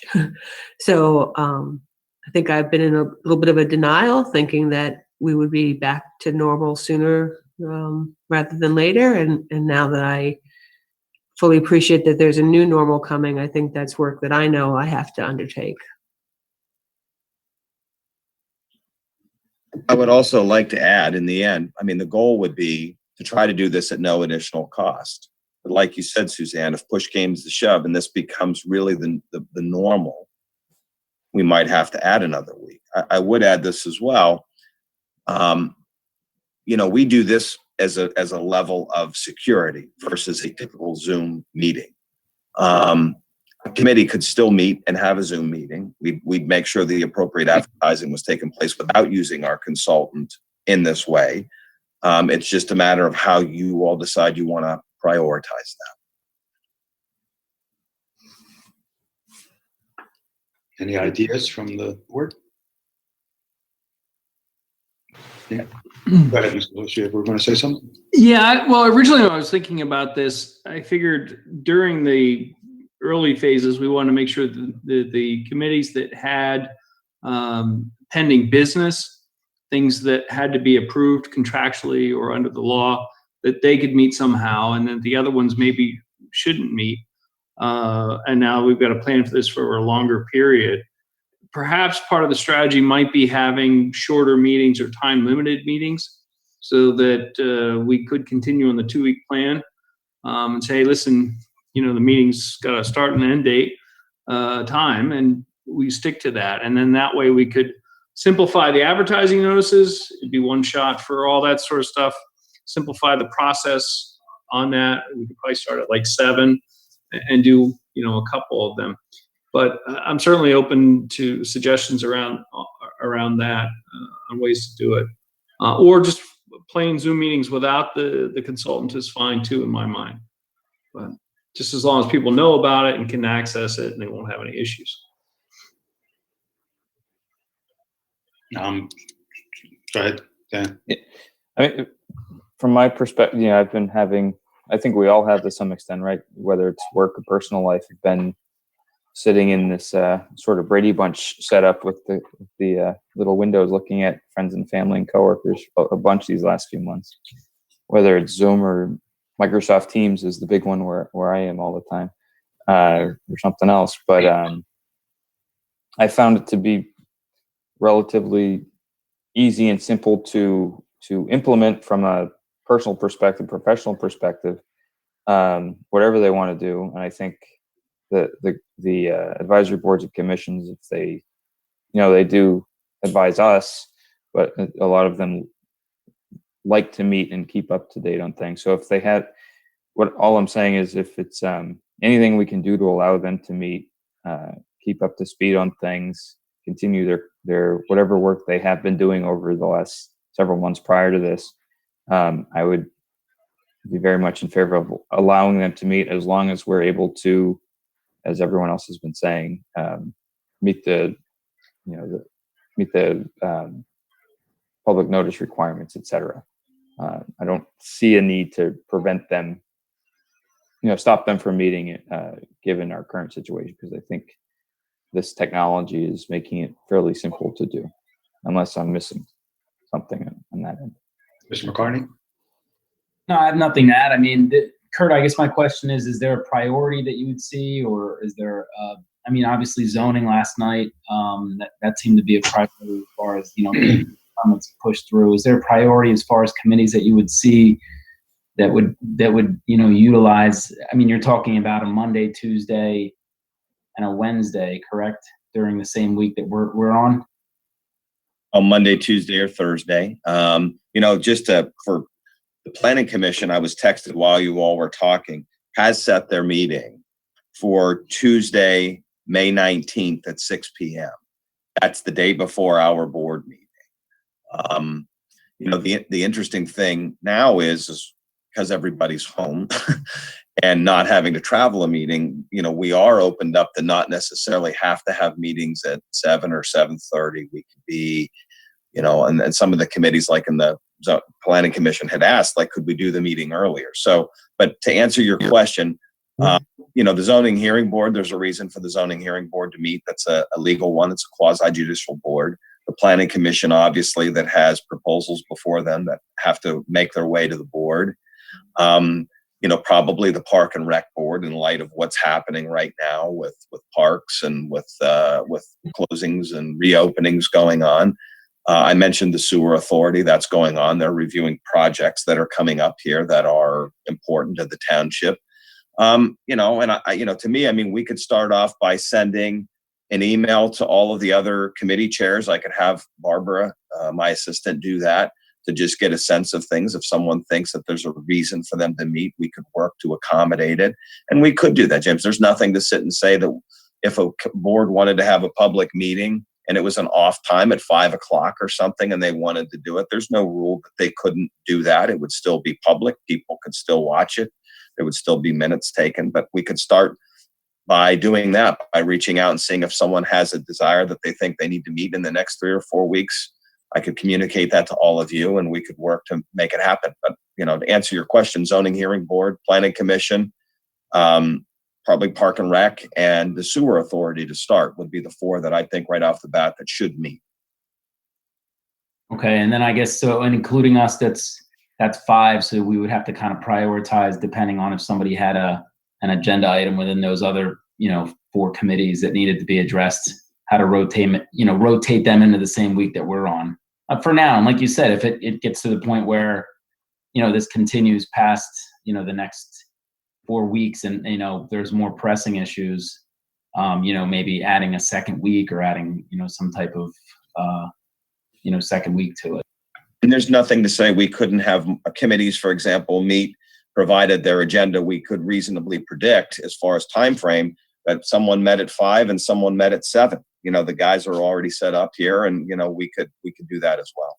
Like stacking them, like John had said. I think that makes sense. So yeah, John brought that up at the last meeting. I think that's a very reasonable way by which to do it. Okay. So unless there's an objection, I think that's a good idea. Why don't we arrange for that to happen? Stacking meetings, maybe time limiting. As John said, half-hour meetings stacked every 45 minutes apart to give the technicians a chance to reset, and we'll see how it goes. Yeah, I think that what I heard was that the first step is Barbara reaching out, trying to get an understanding about the priority or need to meet, and then seeing how the calendar can roll out with stacking as a possible option.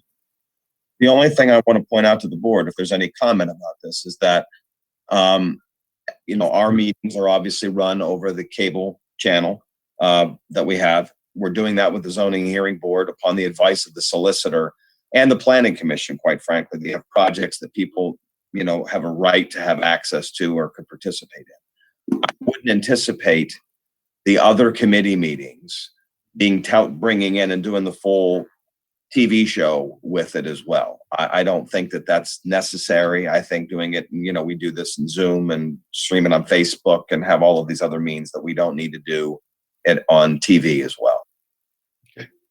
Okay.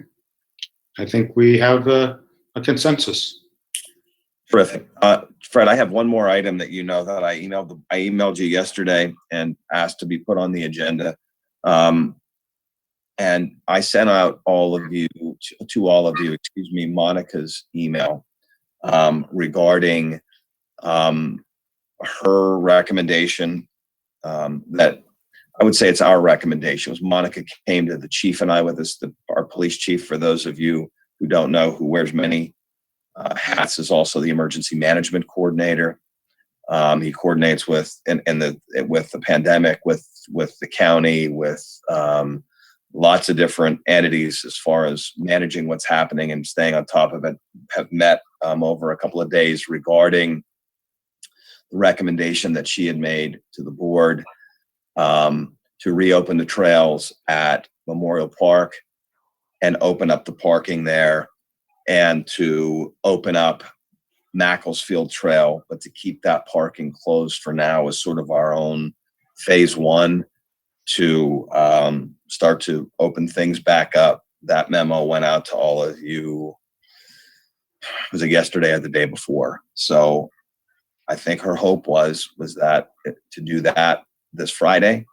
And it was timely that we were having this meeting for you all to have this discussion. So I'll toss this to you, Fred, as far as facilitating that discussion, as far as how you want to move forward. Can I just add one thing too? I just want to make sure that we include the community gardens at Memorial Park too. Monica, do you want to be a little more specific? The community gardens that we allow township residents to garden, they're individual lots. It's usually just one farmer in there at a time. I'd like to open them up for the farmers to try to get some good planting season in at the beginning of this year. Great. So we'll open it up to comment with the board. Ms. Bundy, you can start off. I'm in favor of, doing what we can, as long as we have guidance from, experts in this area, and, trying to find that balance. Mr. McCartney? Yeah, I'm definitely for both of the recommendations that Monica has. People acting responsibly during these times, but at their own speed and making sure that everything's being met as far as all the recommendations that are being made by the experts. Okay, Mr. Lewis? Yeah, I support reopening the trails at Makefield and Memorial Park, as well as the community gardens. I think I'm okay with what Monica has said. As many of you probably have received a lot of phone calls and a lot of concerns from people with different recreational things that they enjoy doing, that they're concerned, well, when are we going to open up this or that? And they say, hey, New Jersey has this open. Why can't we have it open in LMT? So to that end, I think we've got to keep coming back with a guidance of giving some of those folks hope on when their preferred recreational activity might be restarted, and kind of what the guidelines would be for that. And I only say that because, we deal with a lot of, folks are dealing with this is a challenging time, and they're frustrated, and you want to provide, as much, listening support as you can for them, or at least give them a path forward. So if we can come up with some of those guidelines and start thinking of those things, I know, Monica, you're reviewing some of the stuff at the Parks and Rec, guidance from national and other stuff. But the more we can kind of give more folks guidance, the better they'll deal with a difficult situation. Great. Mr. Renner? Oh. Yeah, as someone who likes to use these parks and trails a lot, it can get frustrating, understandably, for folks that like to use them. But we're all trying to get outside, especially now when the weather's getting nice. Couple questions, I guess, just to make sure. With Makefield opening the trails at Mac, around the border of the fields themselves. Monica, do we know the current state of the towpath, since that's really going to be the primary access point to Makefield to get in there? Are residents allowed by DCNR to use the towpath as long as they practice social distancing? All state parks are open, just okay. trails and fishing. Yeah. Okay. I hear mixed things from people, so I just want to make sure that's clear. So that means we actually can use the trails then, just via the towpath. Okay. And then with the garden plots, I have my own at home, so I haven't studied them in any detail, but I believe they're small individual raised bed plots with, I think they might even have fencing around them. Is that it? So you're really social distancing yourself when you're going to use those garden really plots. Is that social correct? distancing, and there's a like a 1 foot break point in between each garden. So they're far away from each other while they're gardening. Okay, I just want to make sure. I thought that was the case, but I've never stopped too long on my runs by. Yeah, and Dan, I'm glad you brought those up again, Monica and John. Because those gardens, people obviously use them for their own sake, and a lot of people also use them to grow food for the less fortunate. And I'm really happy that we can get those open so that good work can continue. Agree 100%, especially the way how difficult it can be to get certain food products these days. and how easy, it allows people to grow their own food. Myself, my asparagus is doing great right now, so that means I don't have to go buy any asparagus at the store. I'm hoping for more this summer. I guess so. That's a great point you made. The only other one I guess I'll ask about that wasn't in your recommendation, that's also a trail, would be, because I get a lot of questions about this, and it's a little bit difficult to get to without parking there, is 5 Mile Woods. I'm not asking you to open it. I just want it to be clear what we can and can't do at 5 Mile Woods, and what the thought process is behind 5 Mile Woods specifically, separate from the other ones that you're looking at. That's a good question, Dan. At this point, the park is closed. I've been doing a lot of research on single track trail. We have single track trail in wetlands. Yeah. So it's really hard to step off the trail to get around people. That's kind of the thought process behind that right now. I did talk to John Helferty, and he has been consulting with the friends out there too. And I believe that everybody is on the same page when it comes to this recommendation at this time. I'd agree with that. I'm just glad you were able to explain that. It is, you can get your feet very wet and muddy if you step off even a foot from that trail. So I understand what you're saying. Thank you. Monica, is there any public comment on this? No public comment on this one. Very good. So at this point, do we need to have a formal process to approve, Dave, or we all seem to be in consensus that we're to approve this plan? You're muted, Dave. And I was so articulate what I was just saying too. What I was unusual. Well, what I was saying is I think it's more for informational purposes. It's just keeping everybody apprised of the gradual, hopefully reopening, slower than we all want to have happen, but necessary under the circumstances. But it's good to keep the public informed about the township's efforts to do this, and it doesn't require formal board action at this point now. Great. Thank you, sir. Just to be clear on the timeline, because we didn't say that in the meeting, we're looking at doing this on May 8th, Friday, for opening Memorial Park, the trails at Mac. Right. Great. Looking forward to seeing it happen. Is there anything else, Kirk? All I have. Great. Next item of business will be the solicitor's report.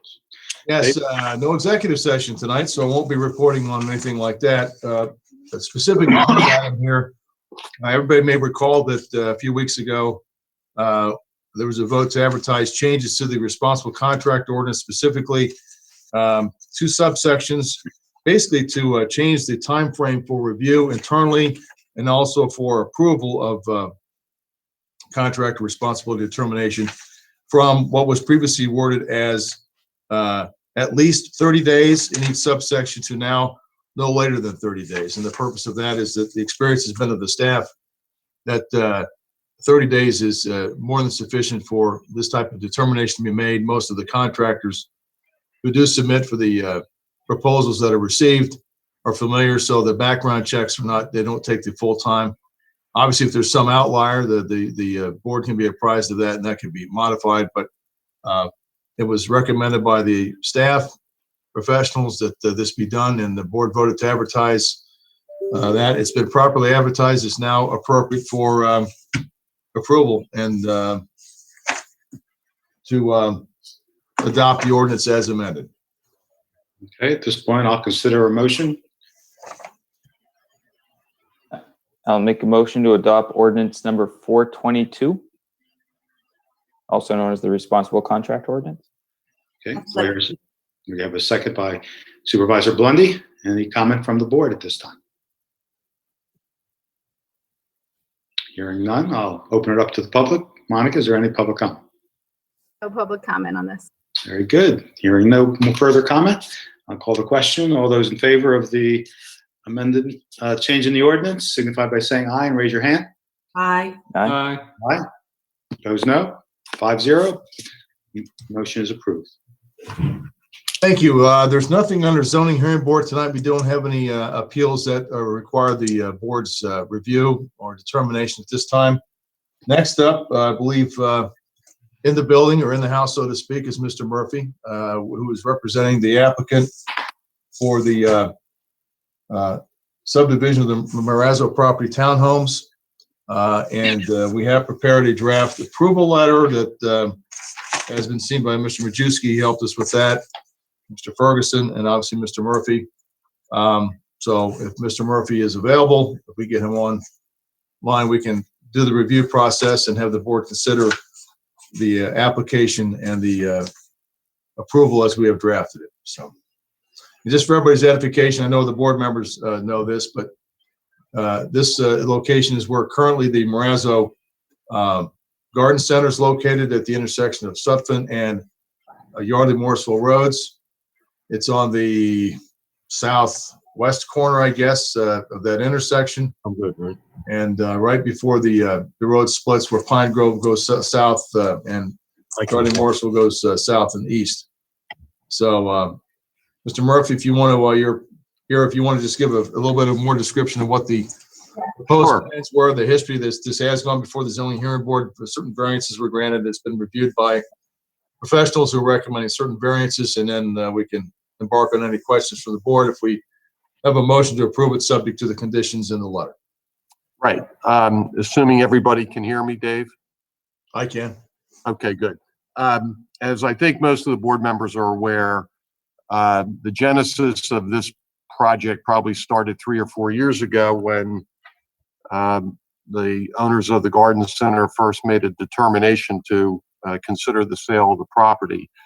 As I think the township administration is aware, there have been a series of fitful starts and stops with different applicants over the years, none of which produced any agreement as to how the property would be redeveloped.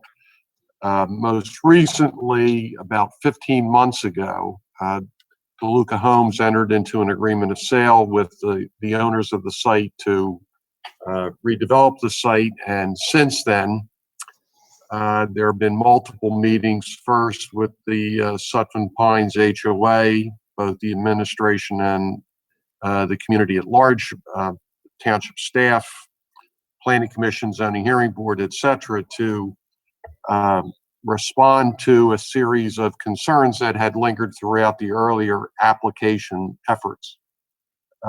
What's now being proposed to the board, which is pretty consistent with the concept that was introduced many months ago, is for the redevelopment of the site for 11 townhome units.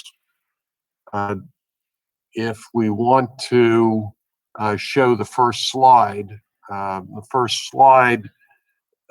depicts the existing conditions on the site that have existed for some time. This image was supplied by Mr. Majewski from the Township Archives, and it shows effectively what is out there today in large measure, which I think everyone well knows. There is no access point on Langhorne-Marsville Road or Yardley-Marsville Road, but there are access points on Sutphin, as you can see. The intention, if we want to move to the second slide, would be to redevelop the site as you see it today to the next image. As I said, the redevelopment would include 11 townhome units oriented as you see on the screen, with a single point of entrance on Sutphin. The one closest to Yardley-Marsville was eliminated. The one is effectively in the same general location as the furthest most one on the west side of Sutphin. You see a potential access point on Yardley-Marsville that is for emergency access only. But there are 2 clusters of buildings, as you see. There is extensive landscaping, as you can see, around the perimeter of the site. What is maybe a little less visible, but what I think everybody is aware of, is at the bottom of the screen, you'll see a sort of a white image. That is the Sutphin Pines Community Pool. In earlier application plans, units were backing up to that pool, and because of the height of the units and where potential decks would be oriented. There was concern expressed by Sutphen Pines about privacy issues associated with the use of the pool. There were issues of height. There were issues of density. There was issues of noise and landscaping. And we think after a series of meetings with the Sutphen Pines HOA that we have satisfactorily addressed all of those issues. After we had these series of meetings, we last September appeared before your zoning hearing board to seek certain items of relief, recognizing that the entire site has been non-conforming, and the goal of the exercise was to try to design a plan that would effectively recreate the same area, design, and density that exists today in Sutphen Pines. We received unanimous support from the zoning hearing board last fall for those items of relief, had support from the HOA as well next door. And following that, we've done the more traditional submission of subdivision plans that have gone through the normal course of reviews multiple times by your consultants. So tonight, following a favorable recommendation of your planning commission a month or so ago, we're here tonight seeking preliminary as final subdivision plan approval for the plan that you see in front of you. As Dave indicated, we had received a series of various drafts of an approval letter, and we have effectively signed off on that letter as presented by Dave's office. If you want to go to the next slide, these are some images that we had previously shared with the township and with the Sutphen Pines HOA about what the exterior units would look like. And I think those as well have been well received by the community at large. There was an effort made on a marketing element not to compete with the price point of Sutphen Pine townhomes, which was also a concern. So I think we've addressed that issue as well. So I think that's probably where we are.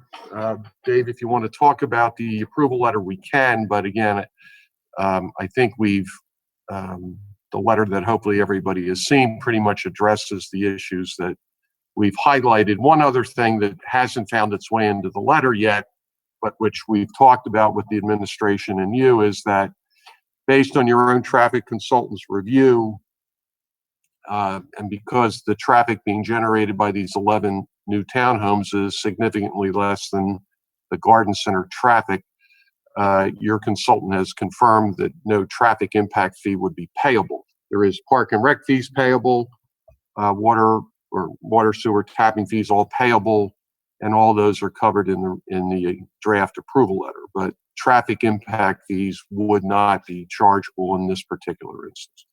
So I think that's the summary of where we're at, and we can talk about any other elements that anybody would like to. We also have, I think, they're out of the waiting room into our room now is Kristen Holmes, the project engineer from Holmes Cunningham, and I think Vince DeLuca is also joining us if there's any questions for him. And what I would suggest, I will eventually read the substance of the letter, but I would suggest to get the discussion moving for a motion to approve the request for preliminary and final land development approval consistent with the draft letter that was exchanged between council and then I'll obviously read it, and with the acceptance of the conditions listed therein. So if somebody wants to make that motion so we can get the discussion. So moved. We hear a second? Yeah, I'll second. Got a motion from Ms. Bundy, a second from Mr. McCartney. Okay, let's open this up to discussion.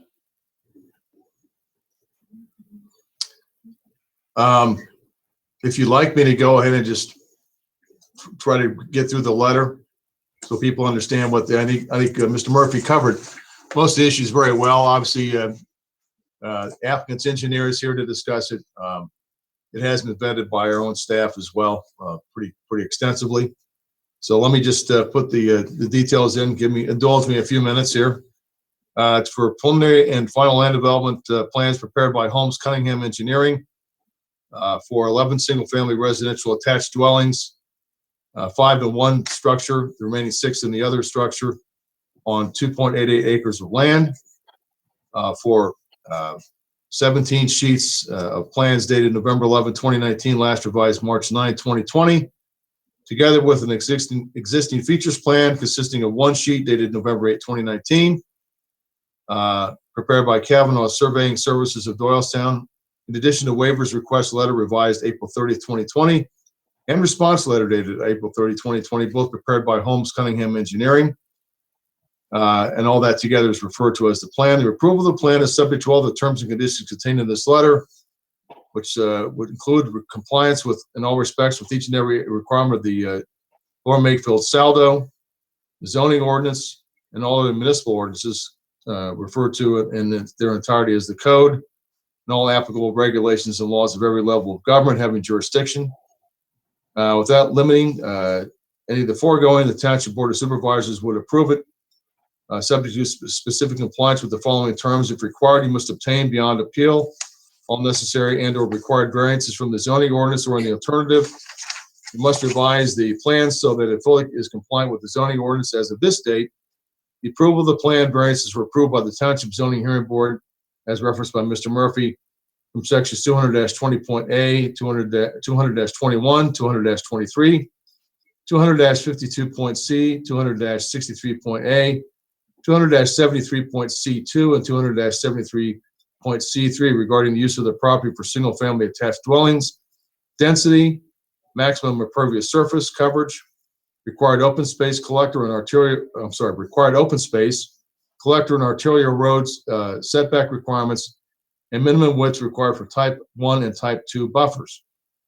In addition, the applicant shall comply with the requirements set forth in the letter dated April 16, 2020, prepared by the Township's engineering consultant, Remington and Vernick Engineers.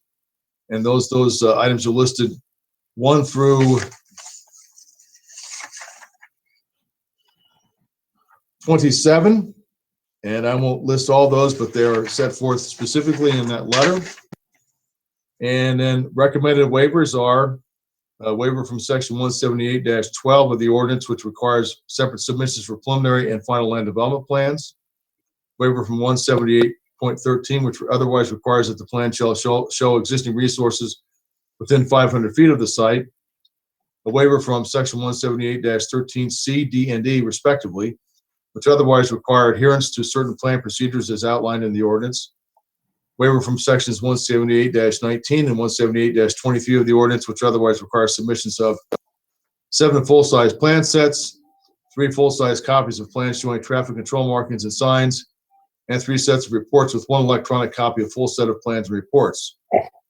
Also, a waiver from section 178.381, 178-45.A, 178.45.B, which otherwise limits the length of dead-end street less than 440 feet and requires a 50-foot paved circular radius at the end of the street. I think, by the way, that is, covered in part by the emergency access that Mr. Murphy referenced earlier. Correct. A waiver from section 178.50.A of the ordinance, which otherwise requires street lights to be provided along the internal private street. Waiver from sections 178-53 and 178.-57.R, which otherwise require pole lighting to be provided within the parking area and the development. Waiver from 178-81, which otherwise require that 16 street trees be provided on the internal street, where 9 trees are provided, and of course there's significant buffering that is referenced in the plan. Waiver from section 178-82, which otherwise requires the number of shrubs and ground cover within the type 1 buffer to be provided. The applicant was granted a variance for reduced buffer yard along the proposed parking area. In addition to this reduced area, there are conflicts with other features and utilities that would preclude additional plantings. So the buffer yard itself is compliant with regard to tree plantings, but a waiver is requested for shrubs and ground cover. In addition to the proposed plantings, a privacy fence is proposed along the property border, which provides additional buffering to the neighboring property. The neighboring property is the same single-family attached dwelling use as the subject property, with an existing planted buffer along the shared property line. That would be, of course, Sutton Pines as referenced earlier, too. The Planning Commission recommended use of dwelling foundation plantings to count toward buffer requirements. So again, this is vetted by one of the other boards in the township for this purpose. A waiver from section 178-85.H43 of the ordinance, which otherwise requires 10 replacement trees measuring 2.5 to 3 inches in caliper to be provided for the removal of a 36-inch tree. And a waiver from 178 attachment 6, which otherwise requires providing this required site distances looking from the driveway to the right towards the Yardley Morrisville Road intersection. Required site distance cannot be achieved due to the close proximity of the Yardley Morrisville Road intersection. And I would anecdotally add the current layout of the business there actually has a entrance or exit that was actually closer than the one proposed here, I believe. Is that correct, Mr. Murphy? Right. As I said earlier, there are 2 present access points. We're closing off the one closest to the intersection and only occupying the one furthest to the west. Right. And finally, it is your responsibility as applicant to incorporate the items in this letter into your final record plan, which will be executed and recorded after it's been reviewed by the township engineer. Do you accept the conditions as set forth in this letter as I've read them, Mr. Murphy, on behalf of your applicant and client? Yes, we have. Thank you. With that, that would be the nature of the motion. I certainly don't want to deprive any board members of questions or discussions about this at this time. And then, of course, after that discussion, if applicable, any public comment as well. So.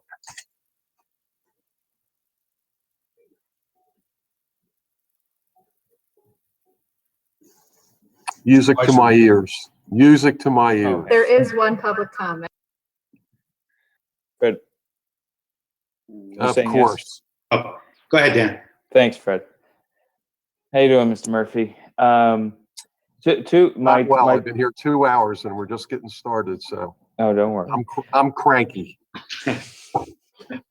Good. So it's in the regular day. I like it. Yeah, regular day. Correct. So I have two topics to questions. This may be going to your engineer. I see her picture over there. So hi. Several of the waivers and variances are associated with trees, whether they're buffers or replacements or whatever, the street trees, whatever they may be. Right. With that, and I'm looking at my other screen here to look at the plans. And I'll let you wax poetic here after so my tree question or landscape question is, and I'm sure you have, but I'm curious as to what the neighbors at Sutphin have said about it, and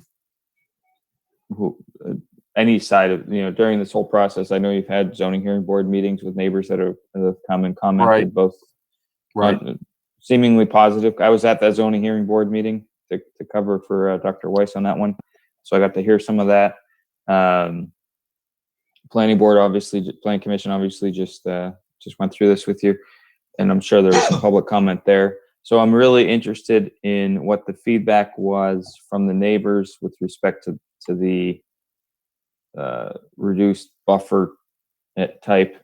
And then before you respond to that, if you could also roll into with the reduced vegetative cover and buffers, if you could explain the approach to stormwater management here. The vegetation does a good job of helping for that. So if you could explain those 2 items, I'd appreciate it. If the technicians can scroll and put the last plan that we have in the deck on the screen, that is the separate landscaping sheet of the overall plan set. And I think probably it would be best if you had it that Kristen could talk about the landscaping, but also talk about the stormwater design, because that same page, I think, includes the seepage bed that is a significant part of the design. So Kristen, if you're there, I don't see you, but assuming I saw you earlier. So if you want to talk about first the landscaping, how we've treated it, how I think we have covered every available area with landscaping. I don't think physically we could accommodate anymore, but why don't you discuss Dan's question and then talk about the design of the stormwater management system? Sure. Can everybody hear me? Yep. Okay, great. So in regards to the plan in front of you, this is the specific landscape and lighting plan. So it does show the different species of the different plantings throughout the layout, which, as you can see, is pretty dense in general around the perimeter buffer as well as around some of the street frontages. So some of the waivers being requested in regards to landscaping are purely in the sense of it's a minimal number of trees in regarding the internal street. So in the street between the units 1 through 5 and 6 through 11, within that area, you'll see there are no street trees that are proposed in there. And that's mainly a function of all of the conflicts that exist between proposed driveways and each of the utilities that would run to each of the units along there. So there's just no physical space in order to be able to plant street trees in that area. We have, however, planted as many as possible throughout the remainder of the street and other areas to try and supplement some of those required trees that are deficient in that area.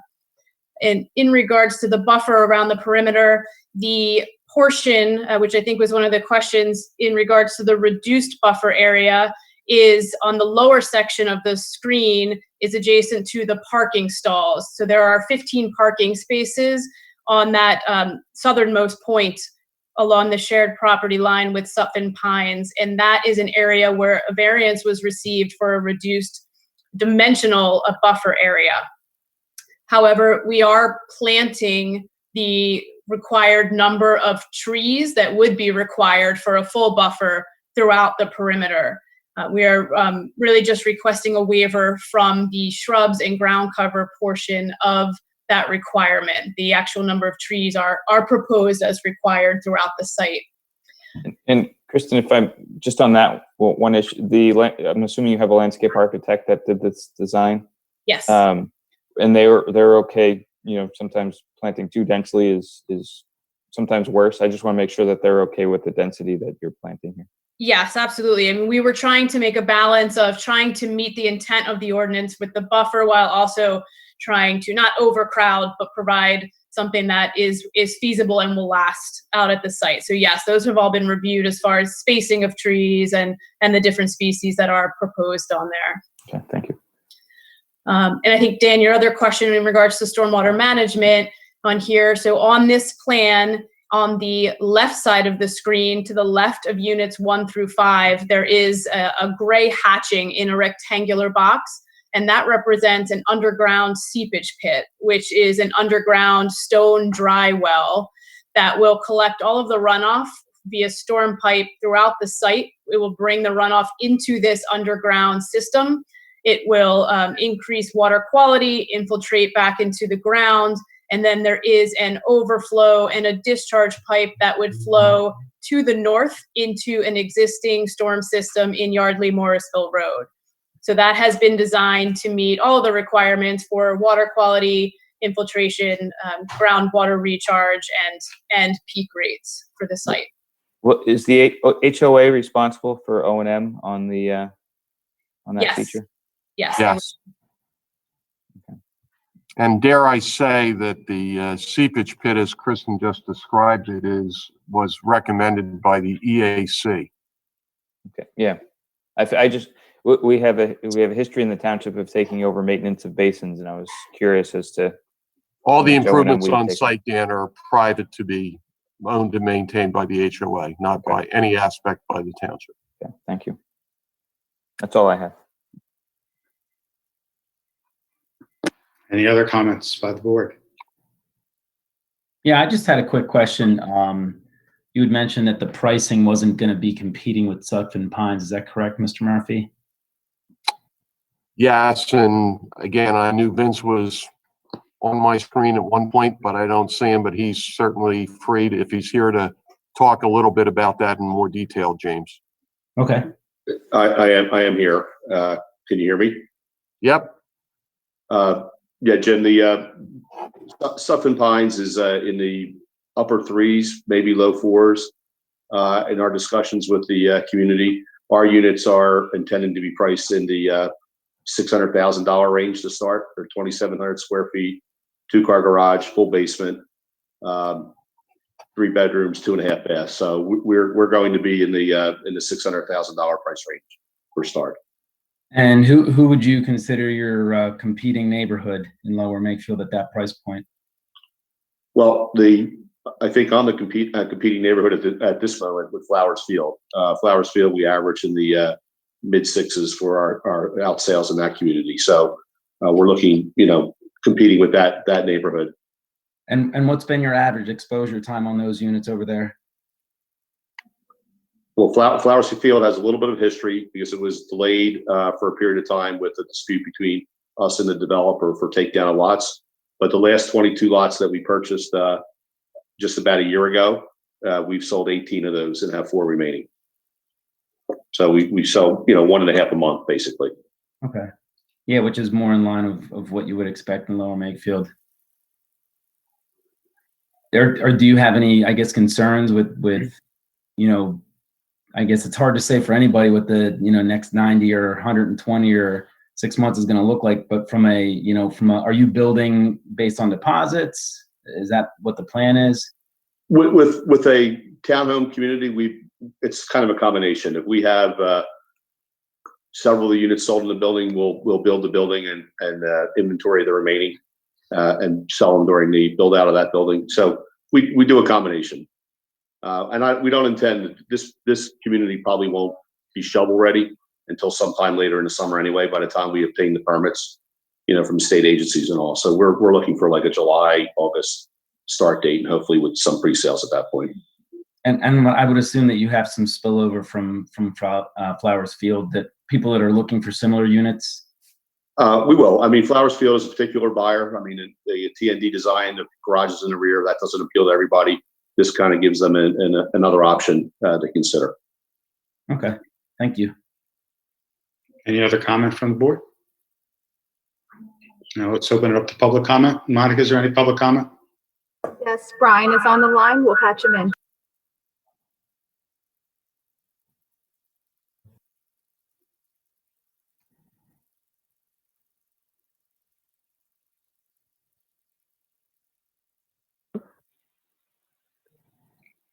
Am I on yet? Brian, go ahead. Give your full name and address and make your comment. Sure. Brian McNamara, 1412 Heather Circle, we are the PA. So this is a pretty major rezoning of this property because it's now considered R2, which only allows the developer to build up to 3 homes. Now it gets 11. Same developer that's also getting Prickett Farms rezoned for Prickett Preserve rezoned for him as well. And last week we hear of public storage being potential rezoning for Kohl's. I think with such a major rezoning, they should wait for we have live meetings and help get the word out on this, because this is another major rezoning that this board is undertaking. 11 units on 2.4 acres is roughly the size of my lot and my neighbor's lot. It seems really densely packing them in. I know at one time the developer wanted 15. I know it's this particular one or another one, but it seems to be packing in a small area, and to be doing it this way, I don't think it's the right way. And this way this board considers rezoning, I don't know how much zoning really means in Lower Makefield anymore. I just think this is the wrong project, wrong size of the project for this lot. Okay. Thank you for your comment. Any other public comment? Thank you for my comment. No more public comment on this. Okay. Any final comments from the board before we take the vote? And I'm just reminding the board that I have recused myself from this issue. So it'll be a 4-vote process. Hearing no more comment, I'll call the question. All those in favor of the motion signify by saying aye and hold your hand up. Aye. Aye. We see 4 ayes, 1 recusal. Plan is approved. Thank you. Thank you very much. You're welcome, gentlemen. Frankie. Take care.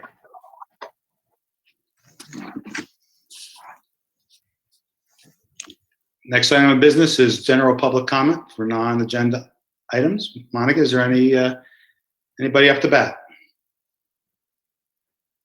Yes, we do have Lisa on the line. Okay. Lisa, when you come in, could you please turn off your TV or whatever you're viewing on?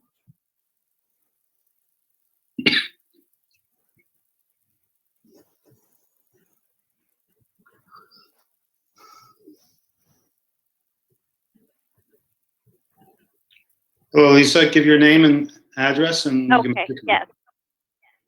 It's Lisa Tenney, 156 Pinnacle Circle, Yardley, Pennsylvania. Yardley Crest. Lisa, go ahead. Okay, so I have 3 items.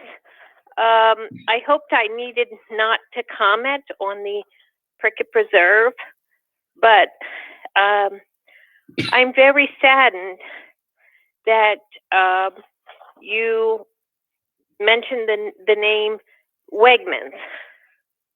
So I've been, I think I've emailed all your BOS supervisors about my concerns. Now we have the COVID-19, and now we have the big box retailer. You named it Wegmans. So you're not being transparent, right? Because 100 people came to these meetings, and we haven't heard that from anybody. And now we hear it. And that saddens me as an LMT resident. So I am very discouraged, to say the least, that we have to entertain this mixed use overlay. The Planning Commission, based on the COVID-19, needs to go back to plan for 2021. Okay. That said, the reason I really called in was I was thinking that the basins, the water systems that collect waters should go back to nature. That you don't need to mow them, just let them go back. You've let a few go back to nature, wildflowers, whatever. Saves money. And then the third, the more bike paths and walking paths is a good way for the community to go forward. And they don't have to be paved. They can be pebble, or they can also be wood chipped. Reducing costs. Thank you for hearing me again. Always a pleasure hearing from you, Lisa. Thank you very much for your comment. Thank you. May your families be well. You too. Thank you. Monica, is there any other public comment? Yes, next caller is Lisa. Next caller is Kathy. Hello, Kathy, are you on? Yes. Am I on? Yes, give your full name and you can make your comment. Yes. My name is Kathy Herko, 1450 Dolington Road. In regards to restricting the access to Patterson Farm, I was hoping you would have had public comment on that earlier. I just want to say a couple things and then just have a question. First, the buildings on the farm are in such bad condition. I'm not even sure how anyone would know what is neglect and what is vandalism. I find it hard that anyone would know the difference at this point, and I think this would be a great time to have a preservation group in there. I think that the presence of people working on the buildings and the presence on the farm would deter any future vandalism. Also, in regards to the working farm, I think the fact that AOI has camps at the farm with small children outside on the farm. They're often running around outside while the farmer is plowing the field. So I'm not sure why one side would be any different than the other as far as that goes. And I'm not sure how you would distinguish who would be members of AOI when people are there. There's hundreds of members of AOI. Many of them are residents from out of town. And my question would be, I guess, if a photographer were there, which there are on many days of the week, probably every day. I personally enjoy the photographs. I think it's the most photographed farm in Bucks County. How would you know if they had permission by AOI to be there? And what would you do to ask them to leave?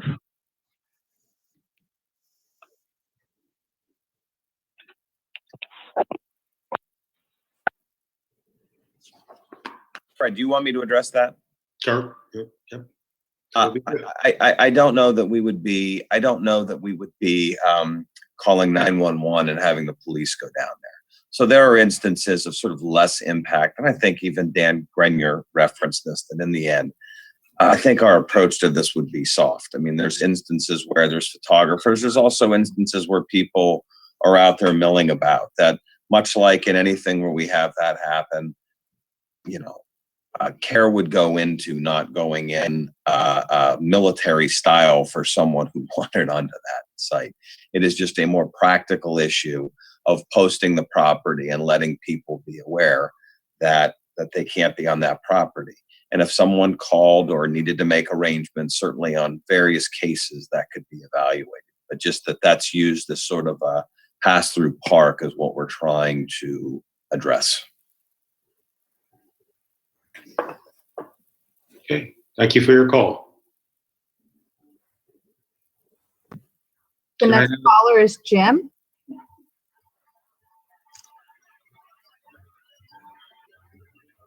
Hello, Jim. Give your full name and address, and you can make your comment. How you doing? My name is Jim O'Brien. My address is 1000 University Drive, Lower Makefield. First of all, I want to say thank you guys and ladies all for your service tonight. I appreciate all the good work you're doing, especially in light of the current circumstances we're experiencing. So I'm calling in regards to our neighborhood development and wanted to raise some concerns with the Board of Supervisors that my neighbors and I have had with the failure or our perceived failure of the stormwater management system. It's a relatively new development. The developer is JP Orleans, and the construction of homes was completed just 2 to 3 years ago. I'm referring to the Scammell's Corner neighborhood, which is along University Drive, just off of 332 near the intersection of Yardley Langhorne and Yardley Newtown Road. The JP Orleans completed the home build a couple years ago, and during the last couple of years, a few of my neighbors and I have been working with Jim Majewski, LMT Director of Planning and Zoning, and Andrew Paukel, a Township Engineer with Remington and Burnick, to try to work through some of the issues we've experienced. And first, I do want to thank both of them for their help and their continued support in our efforts to remedy the situation. The stormwater management system consists of 4 rain gardens or rain basins, several stormwater rain gates, and pipes connecting them. All these grates flow into one of the rain gardens, which is located in the lowest portion of the development. And at that point, water naturally infiltrates back into the ground within the development. So it stays right on site, doesn't flow out into the river or anywhere else. In the past 2 to 3 years, we've experienced multiple failures of the stormwater management system, including many rebuilds of the rain gardens in the development. The rain gardens, again, as I mentioned, were designed, each of them, for natural infiltration of stormwater, such that they would be dry within 72 hours after a rain. And that has not been met many times over, thus creating a rebuild requirement. The initial build in one of the rain gardens located immediately behind my home, it turned into a pond because it was not draining at all. And not a small pond, a pond approximately half the size of Lake Afton would be my estimate. We had ducks and frogs, and my kids spent one winter ice skating on it. Another of the rain gardens is located in the center of the cul-de-sac in the middle of our neighborhood, immediately in front of my house. It's an odd place for a rain garden to begin with, in my opinion. This rain garden has also repeatedly failed and required rebuild, most recently in November of 2019. When we recently brought attention to the fact that this cul-de-sac rain garden was still not draining, in January, we were told that the rain garden could not be properly assessed during the winter months. And in a well-intentioned safety effort, the township installed 4x4 posts and rope around the cul-de-sac rain garden, which had also now become a pond. But really, if you see a picture, the aesthetics of this solution are really not acceptable. You're talking a very a nice new development in Lower Makefield with just a complete mess right in the middle of it. In addition, the development was completed without sufficient curbing, and many of the storm drains offset a couple of feet from the road. So the water, the storm water, when it drains, actually flows over the grass in folks' yards to try to get, when it does try to get to these drains. This has resulted in significant erosion along the roadways and up and down the hill. And there is a significant incline on the hill where there is no curbing at this point. The township regulation states, as I understand it, to encourage low-impact development, curbs are discouraged along proposed streets except where required by the township would deem necessary for stormwater management. And I'd make the case, and a strong case, that curbing is required for this development for that stormwater management. Picture is worth 1,000 words, and I have provided some updated photos to Mr. Pockel and Mr. Majewski, but it was just this evening, just before this call, so it's unlikely they've had a chance to review them yet. I do apologize for the late notice. I wasn't planning on joining this call until just late. But if you guys want to take a look at the pictures, you can get a real sense for what we're dealing with in our neighborhood.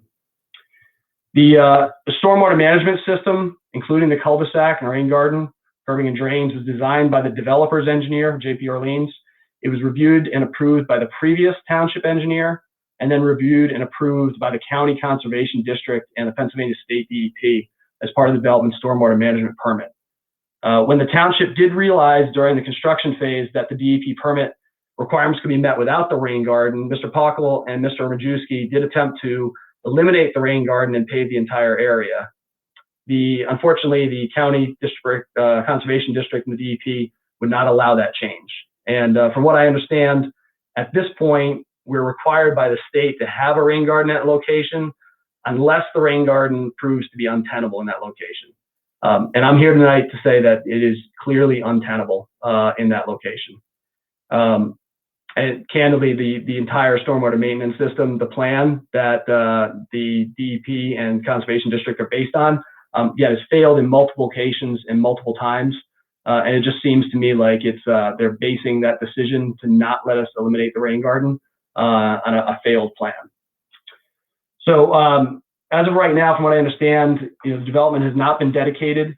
There's still some remedies that need to be fixed throughout the development. And my ask, and I raised this to the LMT supervisors, is that we look at this situation and really try to remedy it in a way that ultimately results in a neighborhood that befits Lower Makefield and that's acceptable to our neighbors as a whole. Again, if I could throw some pictures up on the screen for you guys, you get a real good experience of what we're looking at, and it's certainly not pleasant. If it does not happen, if dedication goes forward, the problems get transferred to Lower Makefield, and they'll be your guys to deal with, and I think you'll inherit a number of unhappy taxpayer residents to go along with it. So trying to stay ahead of this. Again, I want to thank Jim and Andrew for what they've done to date, and ask for your support in any way that you can in helping us remedy the situation. Thank you. Thank you, Jim. I appreciate your call. Unfortunately, this is not the first time we've heard about these issues with Scammell's Corner. And I think we've already had discussions with our engineer and with Mr. Majewski about the final dedication. And I think I speak for the board in this case that we will not accept any dedication nor release any escrow funds available until these issues are met satisfactorily. And we're still holding escrow funds with them as well. So they shouldn't get a dime until it's fixed. Correct. That's what I think. I'd also like to point out that I think the impact area is not just the new homes, but the existing homes further down University and into that neighborhood. No, Certainly, they go all down through University Drive. Yeah, I had the privilege of meeting a lot of those residents this spring, summer, and fall, and it was a hot topic. This has been going on for a couple of years now. Yeah, it needs to be fixed. Just real quick, Kurt, and I guess again, just being this year. So I guess the escrow has been being held for a couple years. It sounds like, Fred. Is that what you just said? I think. I mean, Andy, you can chime in. There have been escrows that we had to release for properly finished portions of the project. However, as far as from what I understand, the storm management issue, that has not been dedicated to those areas, and the escrow we still have. None of the public improvements have been dedicated at this point. We are holding 51,000 and change in escrow, which I believe exceeds an amount that would exceed the costs to remediate certain aspects of the project. I will say that a couple of things that Mr. O'Brien had indicated. One, there is a stormwater management basin and 3 rain gardens in the development. There is water that does go into the stormwater management basin and go off-site. It goes off-site at a slower rate than what was there prior to the development, but it still does go off-site and goes into the township storm sewer system. So I just want to make that clarification. The other thing, he had mentioned the lack of curbs. That was a specific design criteria by the developer, by the design engineer to promote runoff from the roadway getting into the grass strip between the sidewalk and the roadway, having a chance to infiltrate into the ground prior to getting into an inlet and draining into either the basin, or there's a rain garden down at the bottom of the development where one of the inlets leads to that rain garden as well. With the rain gardens, yes, they have had issues with infiltrating. The infiltration rates that were experienced after they've been built were not consistent with the infiltration rates that were experienced during the design. When they took the infiltration testing, the infiltration rates were higher than what they experienced during construction.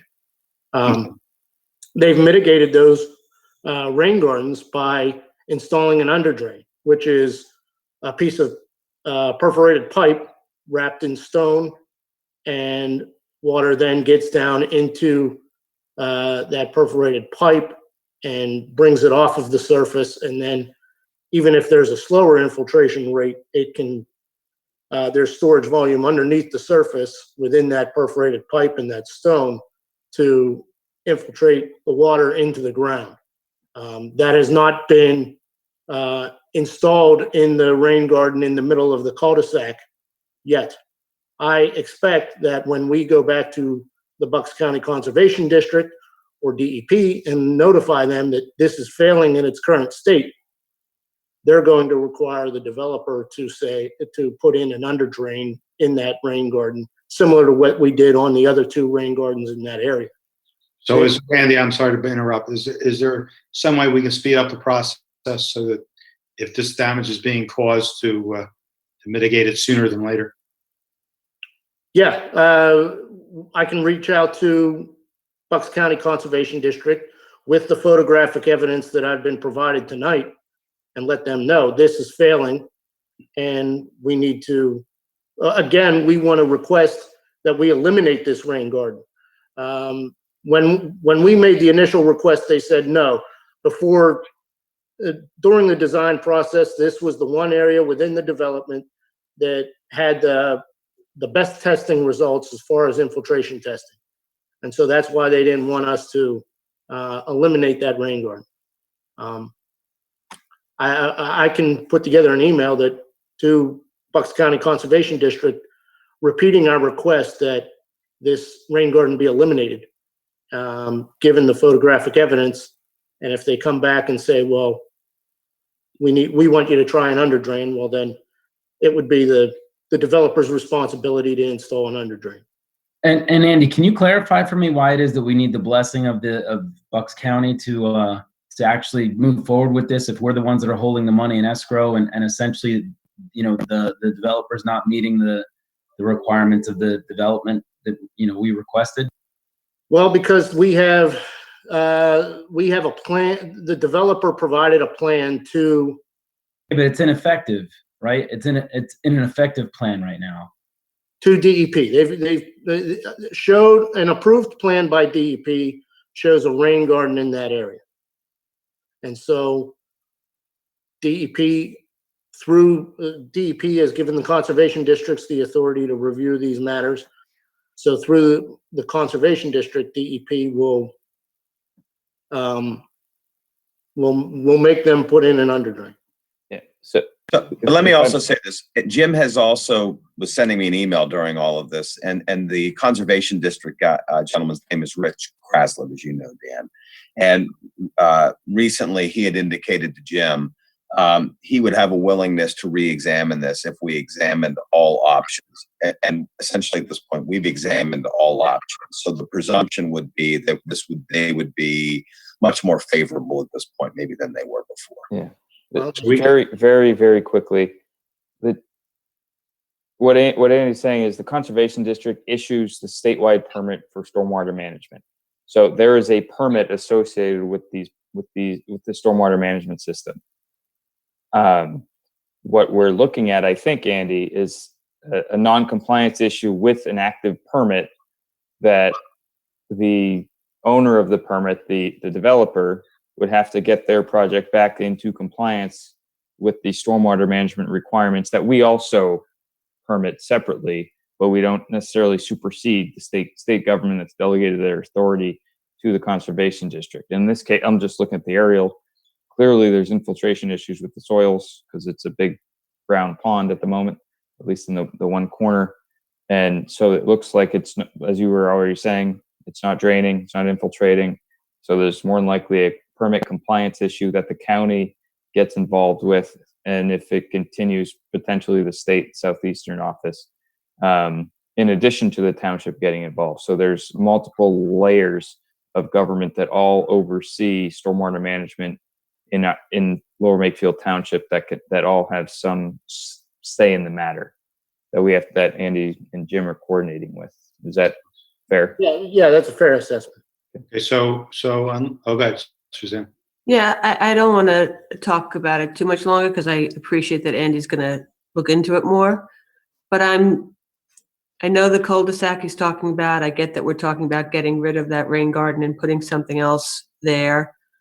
But it seems to me that the issue is likely, and I am not any kind of an engineer, but based on what you can see from Yardley Langhorne Road and the way the water goes down the hill, I don't know that it's just the rain garden in the center of the cul-de-sac that's going to fix the issues. So I hope we can look at it broadly.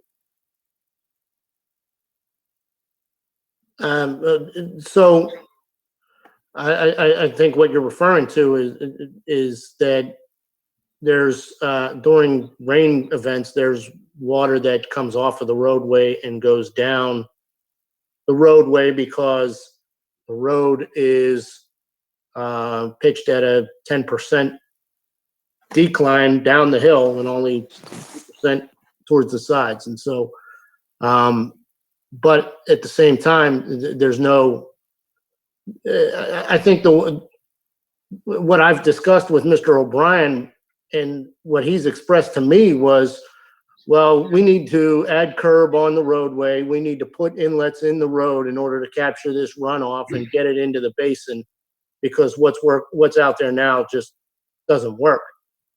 And I would disagree with that. I think that is a very costly fix. I think that the design that the developer's design engineer put forth works in other places. It works over in Oakmont right now.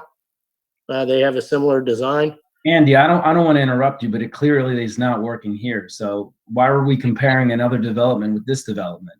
And they're skating on something. They're not skating on. I sent a PDF with photos that Mr. O'Brien sent to me, and it looks like it's a swamp. I mean, I'll forward it to you. So you can't say that it works in other developments.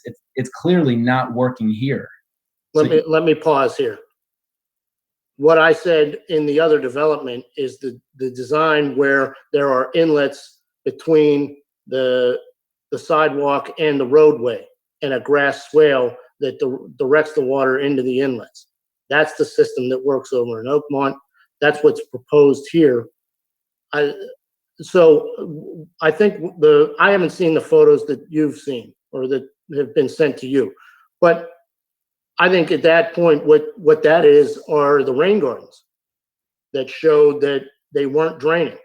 And I think that even Mr. O'Brien can agree now that once the under drains have been were put in for 2 of the 3 rain gardens, that those are draining. And then I would say that yes, there's still an issue with the 3rd rain garden. So there is consensus, I think, that we need to act more aggressively to ensure proper stormwater management, and that we give our engineer and staff the authority to do that at this point. Is that what I'm hearing? Good. Okay, great. Thanks. Any other public comment, Monica? Caller is Stephen. Stephen, okay. Stephen, you're on mute. Hear me? Yeah, Stephen, just give your full name, address, and you can make your comment. Hi, my name is Stephen McGurty. I'm at 1009 University Drive. I'll just make a quick comment. I firstly appreciate the opportunity to do this, especially over Zoom. I think it's fantastic.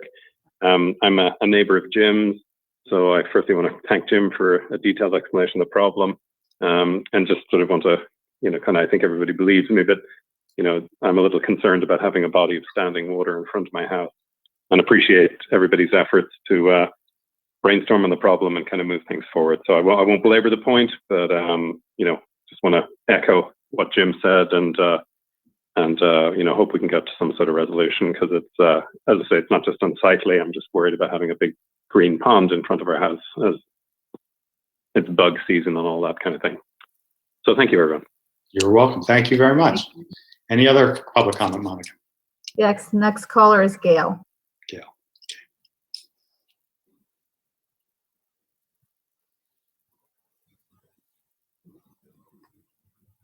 Gail, you need to. Hello, Gail. You're on mute, Gail. Good evening. I thought it's good evening. No, you're good. Give your Hello? full name and address and make your comment. Okay. Gail Friedman, 699A, Rose Hollow Drive. And I'm calling about public access to meetings during the new normal. I would like to suggest that public access be granted to the meeting of HARB when they consider the application for demolition of a structure in the National Register Historic District in Edgewood Village. I think there's sufficient community interest in it to warrant that. Thank you. To answer that point, public access is given to all these meetings. It's not going to be on TV. So all the meetings that are going to be held by these different committees will be done similar to what we're doing here on Zoom. So no committee is going to be denied. Any committee that's having its meetings will have public access. They will not all be televised, but they will have public access. Okay, so at least you'll be able to view it through Zoom with the And you'll Zoom be link. able to comment too. You'll be able You can comment. It's not Great. just- Yeah, you'll have the right to make comments just like you are right now. Okay, that handles my question. Thank you so much. I look forward to that. Thanks for your comment. Is there any other public comment, Monica? Next comment is Robert.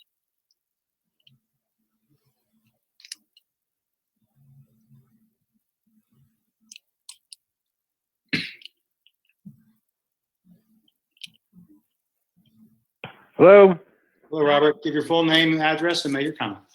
Robert Abrams, 652 Teach Drive. Something should have been put on here about if you're watching on YouTube, there's a delay because I had a comment about the Marazzo property. The idea that there's only, and it's a little late now, but I'm going to make it. The idea that there's only one way in and one way out for, except for the emergency road, I believe is going to be a disaster. God forbid you have a fire, you need emergency vehicles, people pulling in and out of driveways, just isn't going to make it. In addition to that, apparently everything's dumping out on Sutphin Road, and work hours coming in and leaving, school buses, whatever. I mean, you also may want to consider putting an urgent care center on the property because it's going to be an absolute disaster. Next thing I wanted to get to, where are we with the $2 million for the tower? What are we receiving as far as interest goes right now? It was 0.0065. I'm thinking it should be 0.3 or 4. Anybody know? Anybody know what kind of interest rate we're getting on that money? I'll have to double check what the number is. This was previously reported. It was 2.25. I'll have to get an update from Penn where they've adjusted that in the past month. Okay, so 2.25. So that's about $5,000 a year, down from 113,000. All right. I'm sure everybody got Hold on a second. 2.25 on $2 million isn't 5,000. 2 times 2 is 4, plus 1. Actually, 2.25% on $2 million would be between 40 and 50,000 a year. Well, where are you getting 2.25 before you were getting 0.0065 from PFM? As was previously reported late last year, as I think I said in multiple reports, we put that into the same fund as our bond fund and got 2.25% interest on that on that $2 million. That's better. At least you did something with it. Pennsylvania American Water is putting through a approximately 20% increase over the next 2 years. I'm sure you know something about it. Number one, I find it highly irregular that during a pandemic they would go to the PUC for a price increase, especially right after they signed to buy another, I believe, Montgomery County facility. If you extrapolate the numbers that they want over the 2 years, and you extrapolate that out for replacing lines, upgrades, whatever, they're asking for $1.38.6 million for over the 2 years. Now, they're saying that's to upgrade and replace pipe and to come into compliance. The upgrades, the compliance, the replacing pipelines don't wind up needing to be done every 2 years. So that price increase, say your piping will last 35 years. They're talking about $4.760 billion collecting over a 35-year period when these increases keep going year after year after year. Now, I consider that to be excessive, especially when their CEO is guaranteeing 7 to 10% increase in earnings per share, which none of us really care about unless you're a stockholder. And they're supposed to be regulated by the Public Utilities Commission, which should make them somewhere around the break even. Not somebody that's putting in $138.6 million that's going to turn into $4.76 billion over a 35-year period. Now, I think it's up to the board here to step up. On next door, Sherwood Drive, on the internet here, there's probably 30, 40 people that commented on it. commented on it. Letters are going into the PUC. Obviously, it's a bad time, and I guess they're trying to sneak one over on us, and I believe it's incumbent upon this board to step up and even to find out that it's possible to be a price gouging operation during a national emergency. Now, I want to know what everybody plans to do about it. You're just going to forget about it, forget about the seniors, forget about the rest of the residents, or are we going to do something about it? And that'll be it for tonight, but I'd like an answer. Anybody care to comment?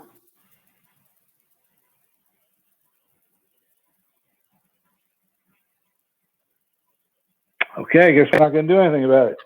All right, thank you. Have a good night. You too. Any other comments, Monica? Yes, the next comment is from Sue.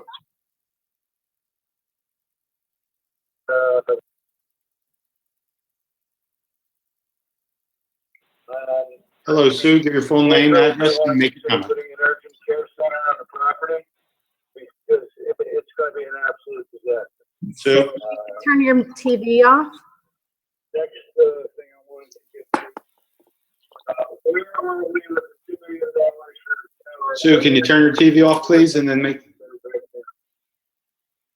The waypoint.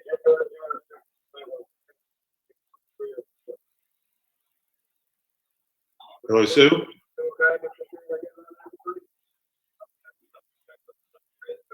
All right, we're going to have to disconnect Sue. Okay, she's coming up. Okay. The last caller for the night. Okay.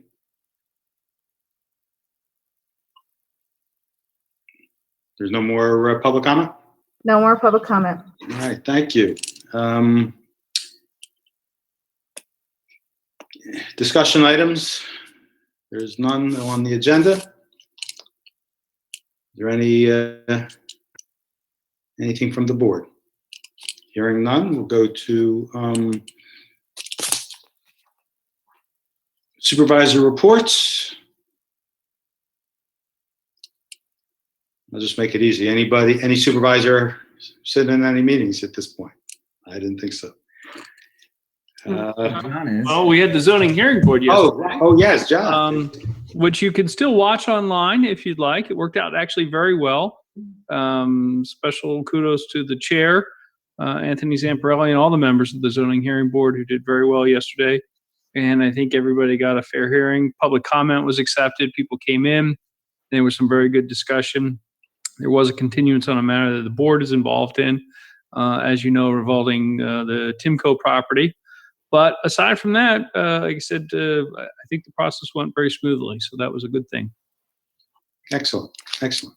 Is there anything, I don't want to cut anybody off. Is there any other report to be made as far as committees? Great.